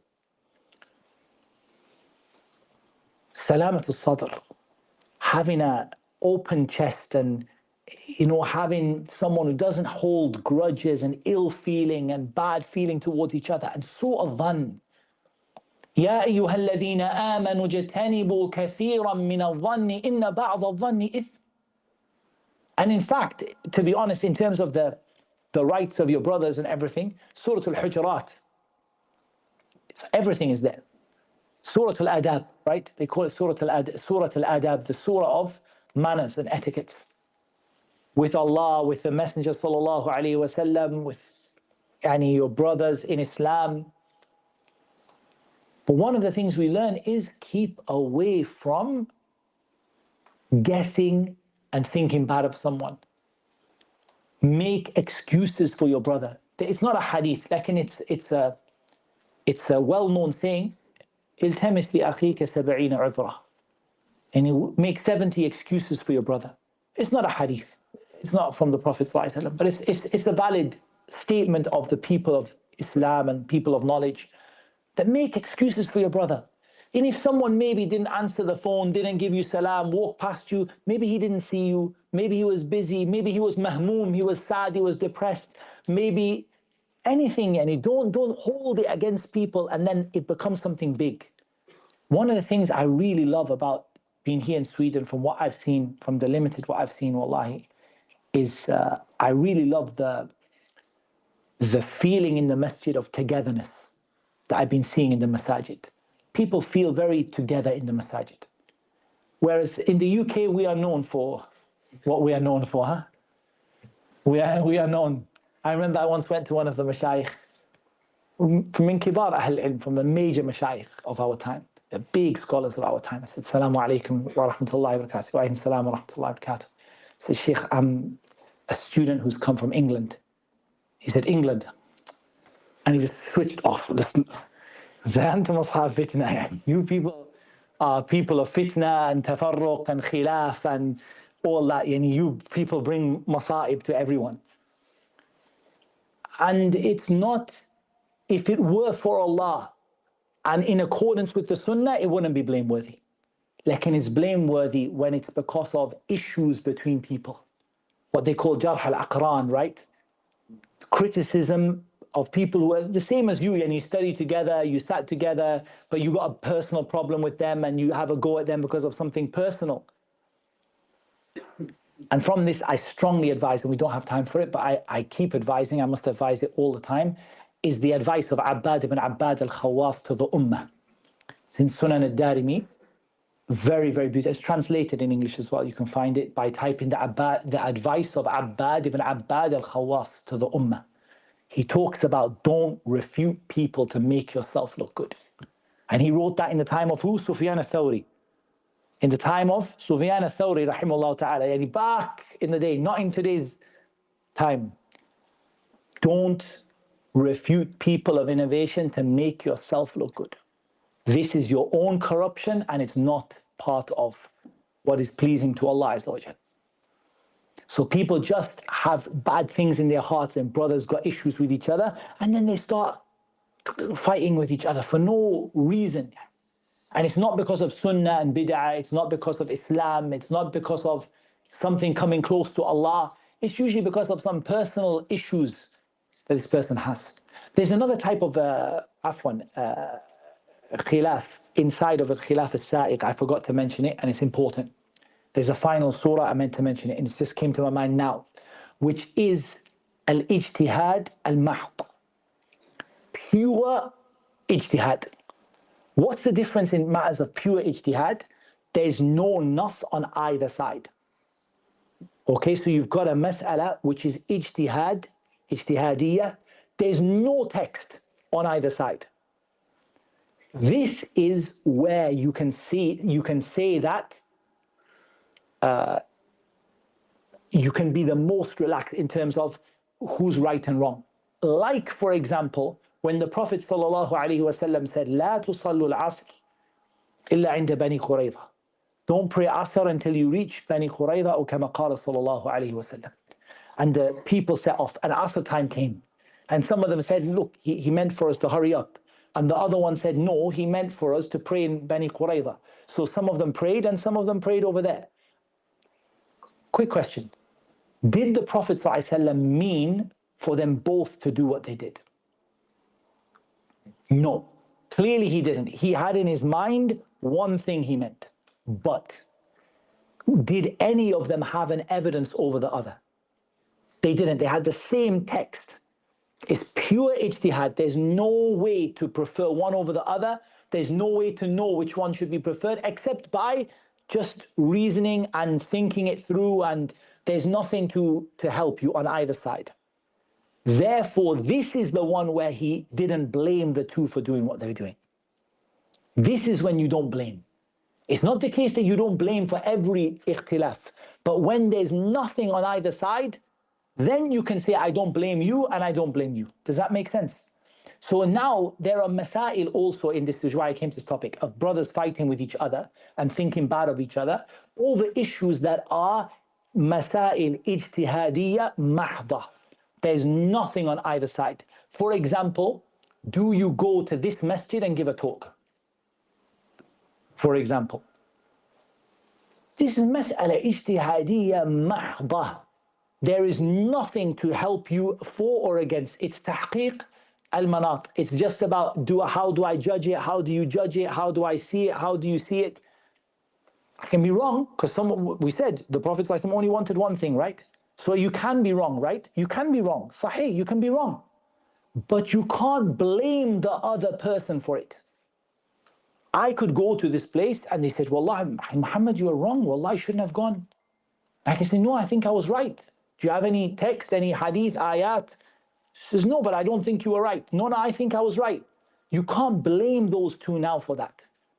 But one of them is right, one of them is wrong. But you can't now cut off from your brother because of something that had no evidence on either side. Does that help you make sense? Bad thoughts, rumors, ghiba, we spoke about the etiquettes in Surah Al-Hujurat. I want to speak about a particular sin which is very, very destructive to people's unity and togetherness. And that is the one that is mentioned in the statement of Allah Azza wa Jal, وَلَا تُطِعْ كُلَّ حَلَّافٍ مَهِينٍ هَمَّازٍ مَشَّاءٍ بِنَمِيمٍ. Don't obey every halaf, the one who's making a halif, yani swearing by this and that. And he's lowly. He's the one who backbites, masha'in binamim, and he spreads rumors and gossip. Spreading rumors and gossip is one of the great ways, and the major ways why people fall into these horrible disagreements with each other. The Prophet ﷺ said, لا يدخل الجنة نمام. The person who spreads rumors and gossip is not going to enter Jannah. What does it mean not going to enter Jannah? Who can explain that to me? Does it mean never? Let's see. Mas'ala aqadiyya muhimma, huh? It's aqeedah, it's very important. Don't make a mistake, huh? Otherwise it'll take you out of Ahl Sunnah. No, go on. Sunnah. The it is not like the whole faith, because the Prophet ﷺ that said that eventually anyone who has mithqala dharratin min iman would enter. Beautiful. So I'm going to ask you a second question. Hold that. The Prophet ﷺ said, and there's many evidences, that the person who has even an atom's weight of iman in their heart, eventually that person will go to Jannah. So this person will not be khalidan mukhalladan fin nar if he's a Muslim. Okay, but the Prophet said, la yadkhulul Jannah. So how do we explain? You're right. How do we kayfa nuwajjih? How do we explain and direct that statement that he made? I'm going to give him, and if he doesn't, I'm going to ask you. Is it that he falls into a major sin, and therefore if he constantly commits it and does not repent from it, then he will enter Jannah? He said, لا يدخل الجنة. So how do we, the Prophet is telling the truth. لا يدخل الجنة. And what does it mean, لا يدخل الجنة? Connected to the verse on وَنَزَعْنَا مَا فِي صُدُورِهِم مِّنْ غِلٍّ, that until it is removed from him. Until it's removed from him. So what will remove it from him? Repent. But he's died like that. It's difficult. So there's several different ways that Ahlul Sunnah dealt with this issue, but all of them agree that he's not going to be khalidan mukhalladan fin nar. That's by consensus. There's no khilaf on that. The khilaf in that is with the Khawarij and the Mu'tazila and all of that. But be careful you don't go into the view of the Murji'ah, who now say it doesn't matter. So first of all the people who do the major sins, if Allah Azza wa Jal wills, He will forgive them, and if Allah Subhanahu wa Ta'ala wills, He will punish them. But the meaning of this is he will not enter Jannah without being taken to account for this sin. He will not enter Jannah in the first group. And with the people who enter Jannah directly, he will not enter Jannah like that. Rather, he has to be taken to account for that sin. And if Allah wills, He will punish him. And if Allah Azza wa Jal wills, He will forgive him. And there's some different variations of that, but they all came to the same idea that he's not going to be in the fire. He's not going to be in the fire forever. This is a dangerous thing. Go in between brothers. And the thing that scares me is some people do it by accident. Not by accident, but without really knowing what they're doing. Some people have just got a loose tongue. You know that brother when I was with you, yeah, he said something bad about you, and I don't think he likes you very much. And he's just talking. His tongue is just going like on full speed, but his brain is not engaged in what he's doing. So maybe he's not even trying to make hatred between them, but actually when you see, he leaves like a tornado in his wake, broken relationships. Every time this brother is with someone, he breaks that relationship with that person. And sometimes not even meant, he doesn't mean it, but it just, every time you see he spends time with him, he will go. He's not talking to him, he's not talking to him. You need to do the opposite of that. The opposite is to make islah, to make peace between people, to help. If you see brothers not together, bring them together. If you see brothers differing with each other, get hold of them. Even if you have to use tawriyah, and the scholars differed about whether you can outright lie in this, and some of them said the meaning of lying in the hadith is tawriyah, and you can give a false impression. And that's better than lying, because outright lying is, even if you allow it in the hadith to outright lie, to make islah, the problem is that it doesn't really work, right? Like it makes people, when the people get, but what you need to do is use kind of give them an impression, oh, I'm sure he's not actually upset with you, like and you keep in your mind like another situation, or he wanted to meet you 3 years ago, but without saying 3 years ago, and he wanted to meet you, he mentioned you with good when he first met you, but without saying when he first met you, and you're not lying. He mentioned, wallah, he mentioned you with good, just not recently. Yeah? And you make islah like that between them until they come together and they start talking to each other, and you make peace between them. And this is better than voluntary prayers and voluntary fasting and voluntary charity. My brothers, I didn't even get a quarter or a third of through the topic that we had, but I think we got a good start. And what I want you to take from this, above everything else, is the thing that will bring us together is the Qur'an and the Sunnah and what the Sahaba were upon. And the thing that will drive us apart is anything that goes against the Qur'an and the Sunnah and what the Sahaba were upon. And all of us agree, we don't disagree, that the Muslims need to be united. But the question is, united upon what? United for the sake of it doesn't work and it's not allowed. Not only it's not allowed, but it also doesn't work.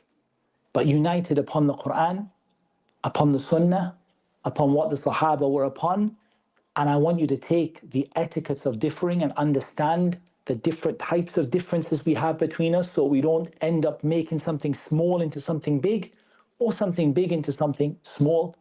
And to bear in mind the good etiquettes that you have with each other and how important they are in bringing unity between each other. And if our call is a call to the Qur'an and the Sunnah and what the Sahaba were upon, we do that with good manners, with good etiquettes and behavior, then this is going to bring unity among the people. It's going to bring all the people together, because Allah will bring their hearts together. But however much we try to bring them together some other way, it's destined for failure. Failure in the dunya and the akhirah. In the dunya because it doesn't work, and in the akhirah because Allah doesn't reward you for it. So I hope that has made some sense. The importance of us coming together, being united, being together, understanding why we differ with each other. If you're interested in differences in fiqh, it's a really beautiful book, really help you. If you take the book, it's been translated in English as well. Raf'ul Malam by Shaykh al-Islam ibn Taymiyyah rahimahullah ta'ala. Removing the blame from the Imam of Islam, the Imams of Islam.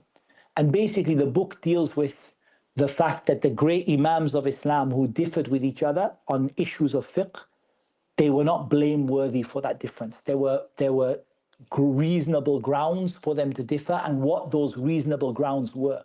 And when you read that, it will increase you in love for the great Imams of Islam, and it will increase you in understanding of why people differ with each other and what the reasons for that are. The translation. The removal of blame from the great Imams. That's what it's called in English, huh? Has AMAU done, Sheikh Abdul Rahman did a sharh of it, yeah? Okay, so Ustadh Abdul Rahman did a sharh, an explanation of it, so that's even easier for you on AMAU. Say Alhamdulillah. I think that's a nice place for us to stop, because I reached my own personal, the time that I gave you, inshallah ta'ala. And I hope it wasn't too long for you, inshallah ta'ala. What I will say now is that we will open the option for Q&A, but I don't mind if people have to go, because the Q&A sometimes, not everyone is expecting to stay all night. So if people want to go, they have some things to do, they're busy, no problem. Just my only condition is don't disturb the other brothers and sisters when you go, inshallah. So if you do have to head out, those who have questions, the sisters have already been given a link. YouTube, I'm going to apologize, but I won't be able to take questions from YouTube. And the reason is because we've got to have so many questions here in the masjid. It's not fair for us to then give preference to the questions that are going to come from YouTube. If you want to put questions in the comments, you're welcome, and we'll consider them and ask the AMAU team to gather them together and maybe answer them in a video later on. But we won't be answering questions from YouTube now. Instead, we're going to answer the questions that are from here. I need to find out, one second, I need to put the sisters' questions on. And I'm going to take one from the brothers, one from the sisters, just like that. Not like I did yesterday when I didn't do a good job. Just put the code in front of me. 1 second.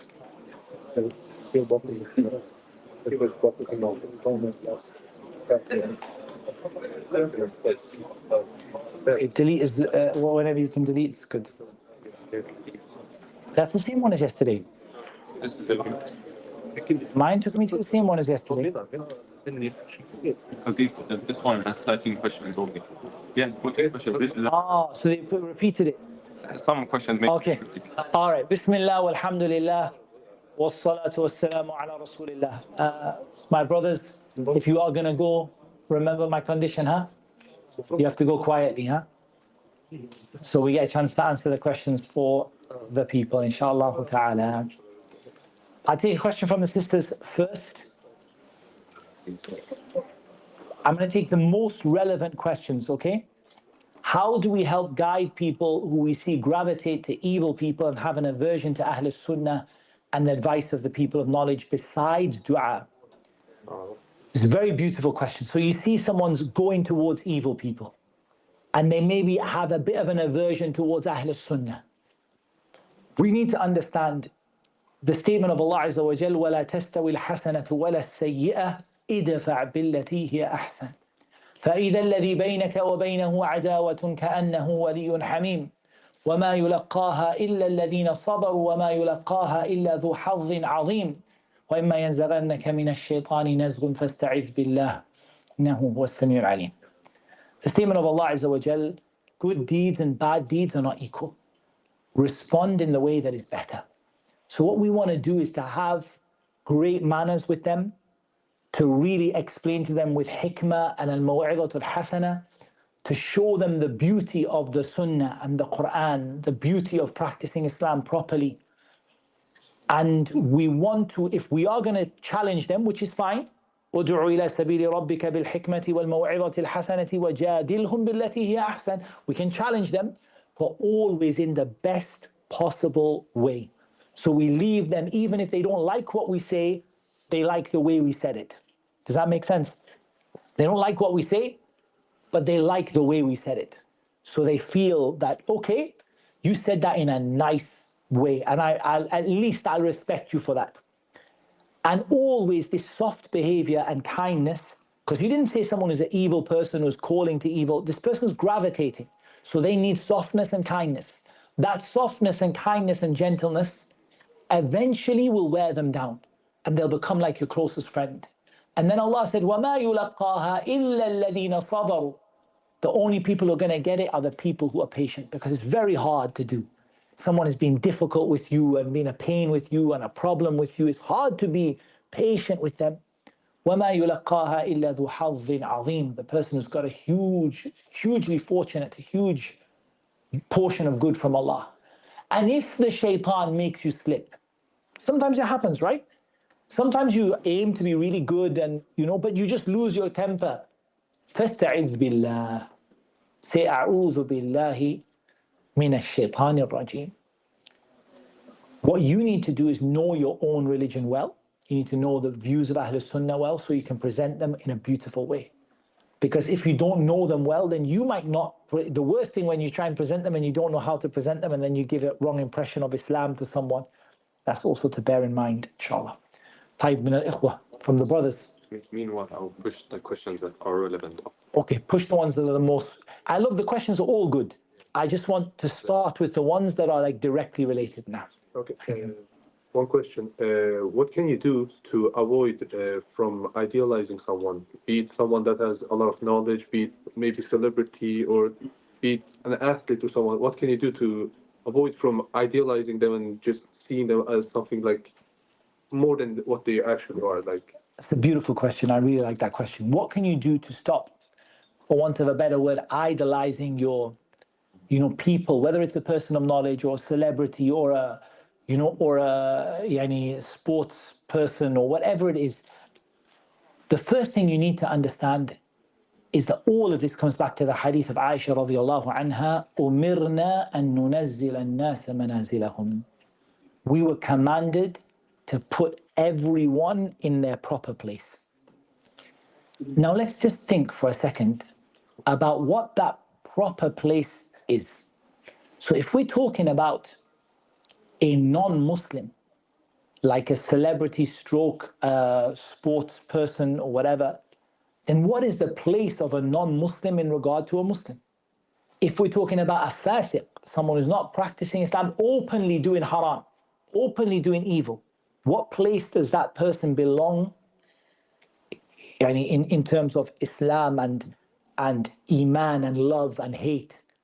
If that person is jahil, they don't have good knowledge of Islam, and they're making mistakes left, right, and center, each one of them has a place on the scale, right? Each one of them has the kafir that is muharib, that's fighting Islam, the one that isn't. Everyone has a place. It's easy to talk about those people, the fasiq, the bad Muslim, even if they're famous or celebrities, because even just remembering al-wala wal-bara, your allegiance for Islam, your love for Islam, is easy to say, to be honest, I don't have that, I shouldn't have that love for that person or that admiration of that person because they're not practicing Islam. But the difficult one is the one who is your love for them and your admiration for them is actually out of their practicing of Islam. That's the hard one. Because there you're supposed to love them, but you're supposed to put them in their place. So let's talk about knowledge. In knowledge, we have so many differences in the knowledge of the people. We have very senior scholars in the world. We have junior scholars. We have students of knowledge who are more senior, those who are more junior. And again, the hadith of Aisha tells us each one of them has to go in their proper place. So if I take a junior student of knowledge and make them into the big scholar of the ummah, this is dhulm. I've put something in the wrong place. So you have to see that even if I love that person for their knowledge, I recognize where do they fit in the scale? Where do they fit on the scale of the people of righteousness or knowledge?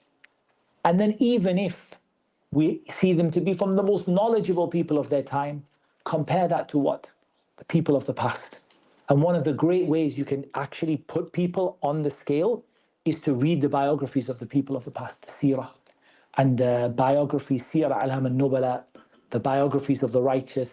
You will see that, you will see nobody in our time even comes on the list, not even close. So you really feel like you're putting people in that place, and you're not putting people, for example, not even the Prophet ﷺ, you're not putting above the status that Allah gave him by giving him, for example, worship or dua. So you're putting everybody in the place that they belong according to the Qur'an and the Sunnah, bearing in mind when it's love of someone, bearing in mind their commitment to the religion, but also bearing in mind looking at the past and the people of the past. You can see that the knowledge we have today is very, very little. And there's a good book in that way that will help you for knowledge, and that is the book of Ibn Rajab, which is called Fadlu Ilm al-Salaf ala Ilm al-Khalaf, the virtue of the knowledge of the older people over the people who came afterwards. You see that the people today, our knowledge is very small compared to the knowledge of the people who came before. And Allah Azza wa Jalla knows best. Okay. If I feel distance from people that are religious, how do I figure out what in me is causing this? That's a very, very profound question, and how do I get rid of it? So I think this has to come with something that we call muhasabatun nafs. And the evidence for it is the statement of Allah Azza wa Jalla, Ya ayyuha alladhina amanu ittaqullaha wal tanzur nafsum ma qaddamat lighad. You have to really look at your soul and yourself and ask yourself, is it because some good people treat you badly? Maybe that can happen, but that doesn't mean all people, right? Like it's true that some people, is it because maybe you were doing some things wrong, and when you met those good people, they had a distance from you because they saw you doing some things wrong and you felt offended by that? You have to look deep into your soul and ask yourself, what is the reason why I feel like that? And be honest. And in it, you have to blame yourself. You have to say, you can't blame them. It doesn't mean they're not blameworthy. They might be blameworthy as well. But you have to blame yourself, because it doesn't work unless you blame yourself. You have to say, okay, if I was wrong, why? Let's presume I'm wrong in why I don't like these people. Why is it? Is it because I feel that they're a bit looking down on me? Is it because I feel like, what's the word? I feel, there's a word for it, like inferior. I don't feel good enough to be with them. Is it because I feel jealousy? Is it because they treat me, didn't explain to me? And then realize that there's no solution except to be with righteous people. Sahih, it could be that the people you were thinking are righteous might not have been. And what I mean by that is their manners might have been bad or something like that, in which case the more you learn about Islam, you actually learn what's good and what isn't. And you actually study and realize that actually, to be honest, the way they dealt with me wasn't necessarily good. For example, it could be that someone came in, a new Muslim came in and maybe wasn't necessarily dressed properly, and maybe the people were harsh with them, but they didn't explain to them properly. They didn't understand. So that could be of the fault of the religious people. But you have to be honest and you have to look at yourself and you have to blame yourself. وَلَا أُقْسِمُ بِالنَّفْسِ اللَّوَّامَةِ. And then you have to see, what can I do to change it? First of all, to change it, remember that your love for these people is from the love of Allah. So don't think about it as that I have to love Abdullah and Zayd because it's Abdullah and Zayd. But actually look at it and say, I have to love that person because I love Allah, and I hope that Allah loves that Abdullah and Zayd. And if Allah loves them, that's enough for me. It's like, you know, when you have, وَلِلَّهِ الْمَثَلُ الْأَعْلَى, Allah has the highest example. But just to understand, like human beings, you know, when someone like gets married and they start changing all of their opinions, right? Like they start saying like, oh, well, you know, my wife likes it, or my wife tells me to do it. And he's literally saying, like, out of a love for her, even things I don't like doing, I'll do them. And that's a human being. And you love someone to the extent that you're willing to do things that you wouldn't otherwise do. You eat things you don't really like eating. You wear things you don't really like wearing. You go and do stuff and you say, oh, well, she likes it. And the reason I'm saying that is for you to understand that if that is human love, what do you think about the love of Allah subhanahu wa ta'ala? وَلِلَّهِ الْمَثَلُ الْأَعْلَى. If you really love Allah, that means you have to love the things that Allah loves. إِنَّ أَوْثَقَ عُرَى الْإِيمَانَ الْحُبُّ لِلَّهِ وَالْبُغْضُ لِلَّهِ. The strongest handhold of Iman is loving what Allah loves and hating what Allah hates. So you have to say, if I really love Allah, I'm going to love those people, even if myself doesn't really incline towards them, but I'm going to still sit with them and be with them because I love Allah. And Allah Azza wa Jalla knows best. I'm not missing out the brothers, but you know what it is? You guys can ask questions as well at other times. I want to see some of the brothers here now. Assalamu alaikum. Salam alaikum. It's a bit of a long question, so I have to give some context in that. Oh, no problem. Yeah. So alhamdulillah, you know, in my school, we've had the opportunity to have Jum'ah. And alhamdulillah, I am the one that is leading the Jum'ah and all that. Amazing. And therefore I meet people all the time in the school, and they ask me questions and stuff like that. So in my school we have people who have gone away from the people of Sunnah wal Jama'ah by making takfeer of rulers. Okay. And even the biggest of imams of our generation.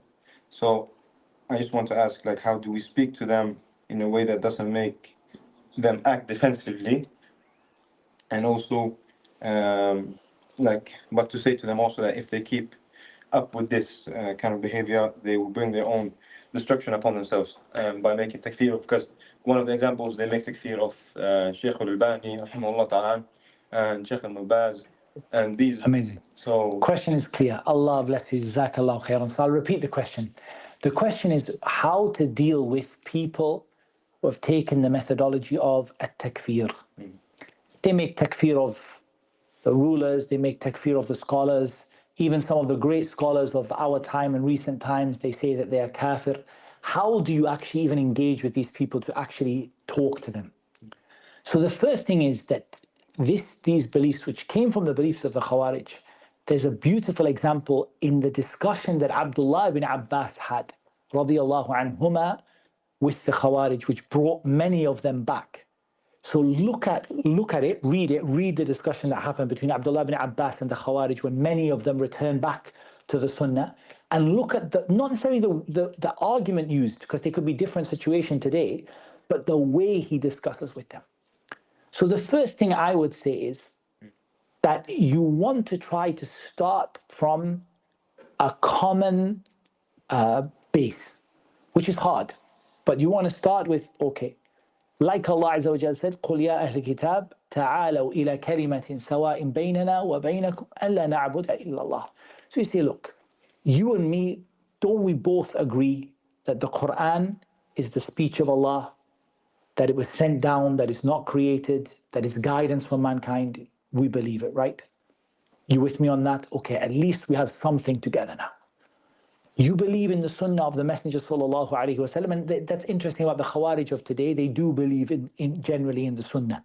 They're not munkiru as-Sunnah like the Khawarij of the past, who would say we don't believe in the Sunnah. Like they believe in the Sunnah, most of them. Okay. See, if now, I'm not going to tell you about my scholars, because there's no point me telling you that Sheikh Saleh al-Fawzan said this is misguidance, or Sheikh bin Baz said it's wrong. It's pointless. Because the person's going to say, I believe they're kafir. Okay. So we don't have any way to talk about scholars. We're going to say, we agree on the Qur'an, we agree on the Sunnah. Could you give me an example of scholars of Islam that you, of the past, that you and me both agree? So if you give me some takfiri scholar of today, I'm sorry, I'm going to say the same thing you say to me. Not quite, because we don't make takfir of them like they make takfir of us. But I'm going to say, I'm not going to take, like you're not going to take from Sheikh bin Baz, I'm not going to take from your takfiri Sheikh either. Who can we agree upon? What do you think about Sheikh al-Islam ibn Taymiyyah rahimahullah ta'ala? They might say yes. What do you think about the Imams of Islam? Okay.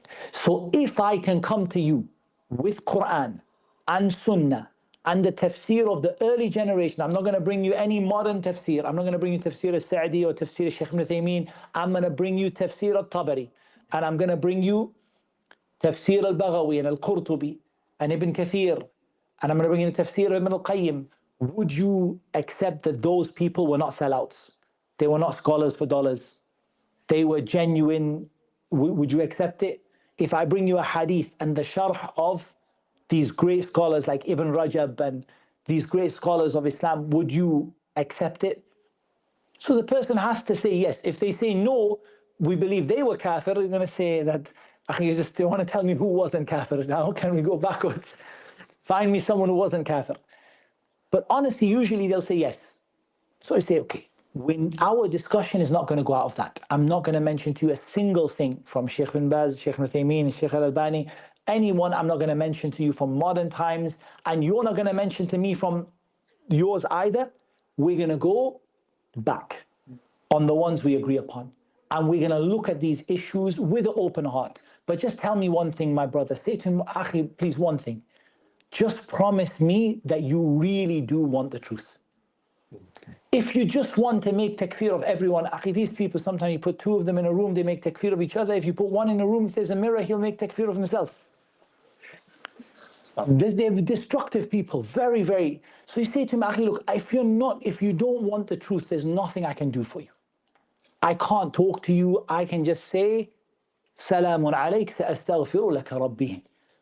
Salam to you, I'm going to ask Allah to forgive you, because I can't do anything for you if you don't want the truth. I'm not saying you want my view, but if you say to me, Wallahi, if you bring me the truth, I will accept it. Then I will say, I'm ready to engage with you, discuss with you on that basis. If you say to me that I'll never take the truth from you, I'm going to say, Salamun alayka sa'astaghfiru laka rabbi. So what can I say? It's not going to do anything for me. But he says, yeah, I'll take the truth. Even from me, even from you. Even if it comes from my mouth, you'll take it. I'll take it. Yallah, Bismillah. Ayat, ahadith, tafsir from the earliest scholars. And bring it nicely, easily, present it. And don't feel you have to go back and forward quickly. I don't like that with anyone. I mean, me personally, if you've got a lot of knowledge, maybe it's true. Like, I don't feel I have enough knowledge like that. You know, it's just like instant, like back and forth like that, like ping pong. I personally say, I'll write for you, maybe like I'll write down some things. You take a look, give it some consideration, think about it, consider it. You write to me some things, I'll consider it, I'll think about it, and then write to you. What you're going to find is they get a lot hooked up on emotional arguments and modern day things. They're imprisoning the ulama. Sometimes you need to step back and say, first of all, we're not When we're not, the discussion is not about imprisoning the ulama today. The discussion is about the hadith of the Prophet ﷺ. We haven't got to the issue of imprisoning the ulama yet, but okay, imprisoning the ulama. I want you to tell me, my dear brother, let's just say it's true. All the ulama in prison, right? There's not one alim out of prison, they're all in prison. Is this kufr? يخرج صاحبه من الملة. يخرج صاحبه من الملة. He's gone from the religion of Islam. He has to say no, it's not kufr. Because on what basis is it kufr, yani? Then see, I don't even accept the idea that the scholars are being thrown in jail everywhere around the world. But like, if they are, like, look at the example, take it back to Ibn Taymiyyah. The people who imprisoned Ibn Taymiyyah, he spent so much of his life in prison. Did he consider them to be kafir because they put him in prison? So you take these issues one by one, and there's a very beautiful principle, I'll finish on this, that I deal with takfeer in, I think it's 4 stages. The first thing I say is 4 questions you have to ask on every mas'ala of takfeer. Question number 1, is it true? Okay, you have to write these questions down, they're important, huh? Find any space, just write, it's small, they're small. No problem, anywhere in the margin. Question number 1, is it true? This question, the purpose is to ask, you know, I want to question the incident you're bringing to me. Is it true? Your leader prostrated to an idol. My first question is it true? يا أيها الذين آمنوا إن جاءكم فاسق بنبأ فتبينوا. Bring him the ayah in Surah Al-Hujurat.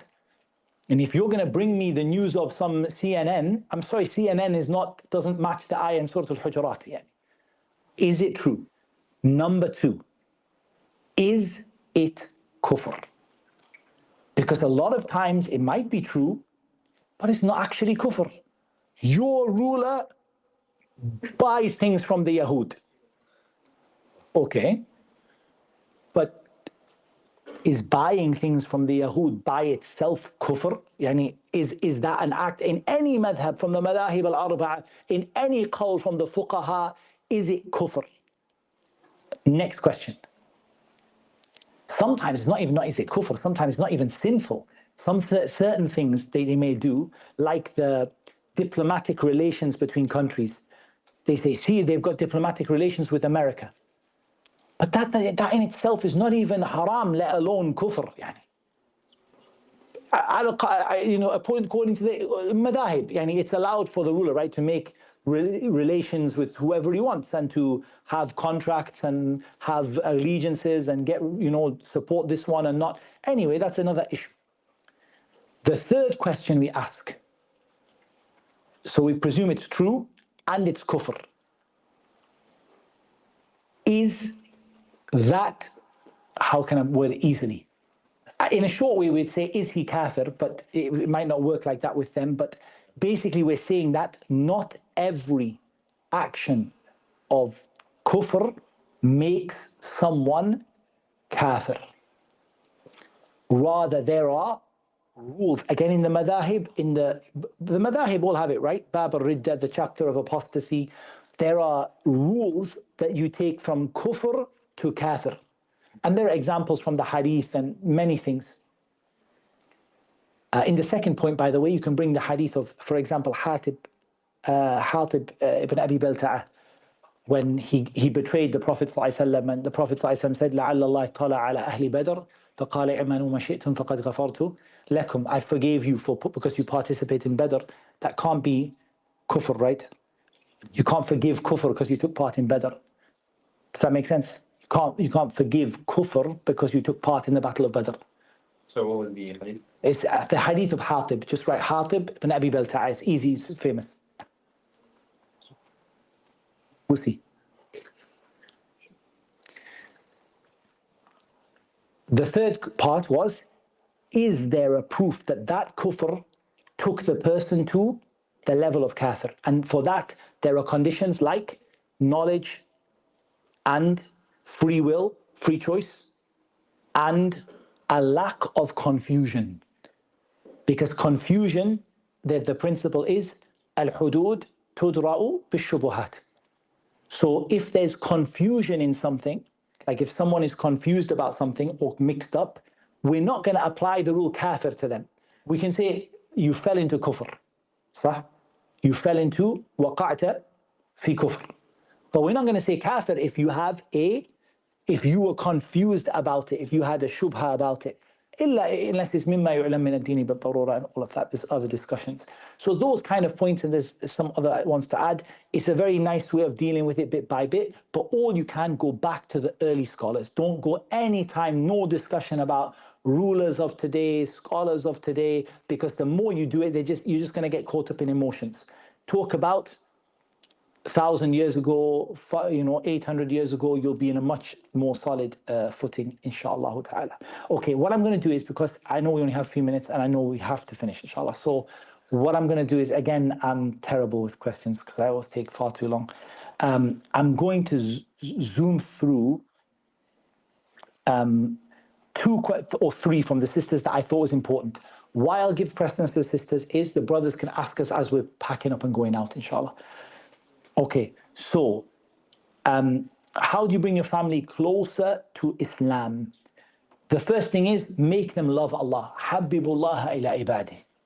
Make them love Allah, make them love Islam, show them the beauty of Islam. Make dua for them, encourage them gently, give them priorities, the most important thing first, and always show them the best side of Islam, even if they don't show you the best side. And Allah knows best. How can you go about and seek more knowledge as a woman?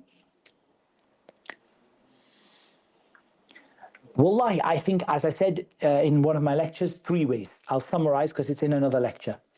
The first one is you can study in the local masajid, in the provision that is there for the sisters like we did today. Number 2 is you can study online. Number 3 is that your mahram facilitates for you to study. So that is either taking you, or you marry a brother who wants to study, or you have your father is a person of knowledge, or your father takes you to a person of knowledge. Does that make sense? Those are the 3 that I think are the most important. I just reverted what are the best tips you can give us reverts. Really simple. I'm going to give you just a few really basic tips. Number 1, learn something new every day about Islam. Don't ever stop learning. If you stop learning, you're only going to slip backwards and go the wrong direction. Number 2, every time you learn something, try to put it into practice. Just try. Even if you struggle, even if it's hard, but you learned something, just try to put it into practice. Number 3, surround yourself with good people. Because people are like flocks of birds, like Shaykh Islam said. And they copy each other, right? So if you are around good people, inshallah ta'ala, you're going to be a good person and you're going to be someone who's bringing good, bi'iznillahi ta'ala. And if you're someone who's around, maybe non-Muslims, non-practicing Muslims, it's really hard. It's possible, but it's really, really hard. And then I would say the first thing that you should learn in this religion, after learning the basics of what Islam is to learn how to pray. And I think if I give you those advice, I have a full New Muslim course. I'm sure locally you guys have it, but in case it's of benefit, you can go to academy.islamicic.com. Academy.islamic.ic, as in information center, shortened. Academy.islamic.ic.com, and it's free courses for new Muslims, like first day in Islam and marriage and fasting, and then more advanced topics, inshallah. And AMAU is inshallah gonna be making some content like that, but for now that's where you can find it, inshallah ta'ala. One question left. I really want this. I think it's very relevant to the question. If I meet a new person and immediately I don't like them, am I a bad person for not liking them? And we're going to finish with this one, inshallah. Am I a bad person for not liking them? So the first is that you're not blameworthy for what you can't control. Yeah, you're not blameworthy for a natural feeling, but you are blameworthy for what you do about it. So if I've got a lovely brother came to me, practicing brother, and I was just like, first reaction, I don't really like him. So I'm not like that, inshallah. But if I felt like that I don't really like him, the first thing I'm going to say is, whether I like him or not, he's my brother. I'm going to give him his rights. I'm going to love him for Allah. I'm going to recognize his commitment to the religion, and I'm going to love him for that, even if on a personal level, maybe it's not my favorite person, but maybe he thinks that about me too. And that's fine. So you're blameworthy for what you do after that, but you're not blameworthy for your natural inclinations. And that's like the ayah in Surah An-Nisa regarding justice between wives and things like that. Like when it comes to people, relationships, and matters of the heart, even if you tried your very best, you would not be able to be completely just with people. But how you act on it is what matters, and Allah Azza wa Jal knows best. Okay, I've got a suggestion. I've now got 2 days worth of questions on 2 separate things. And I wonder if maybe later on I might be able to get hold of maybe Sheikh Musa or one of the other brothers, and maybe we could try to go through these questions in make a video for it, inshallah, and upload them, because I really value, wallahi, the questions you asked are so good. And if I skipped your questions, sisters, I didn't do it for any other reason than just trying to give everyone the fair share and prioritize the things which most relate to the lectures. That is what Allah Azza wa Jal made easy for me to mention, and Allah Azza wa Jal knows best. والصلاة والسلام على نبينا محمد وعلى آله وصحبه أجمعين.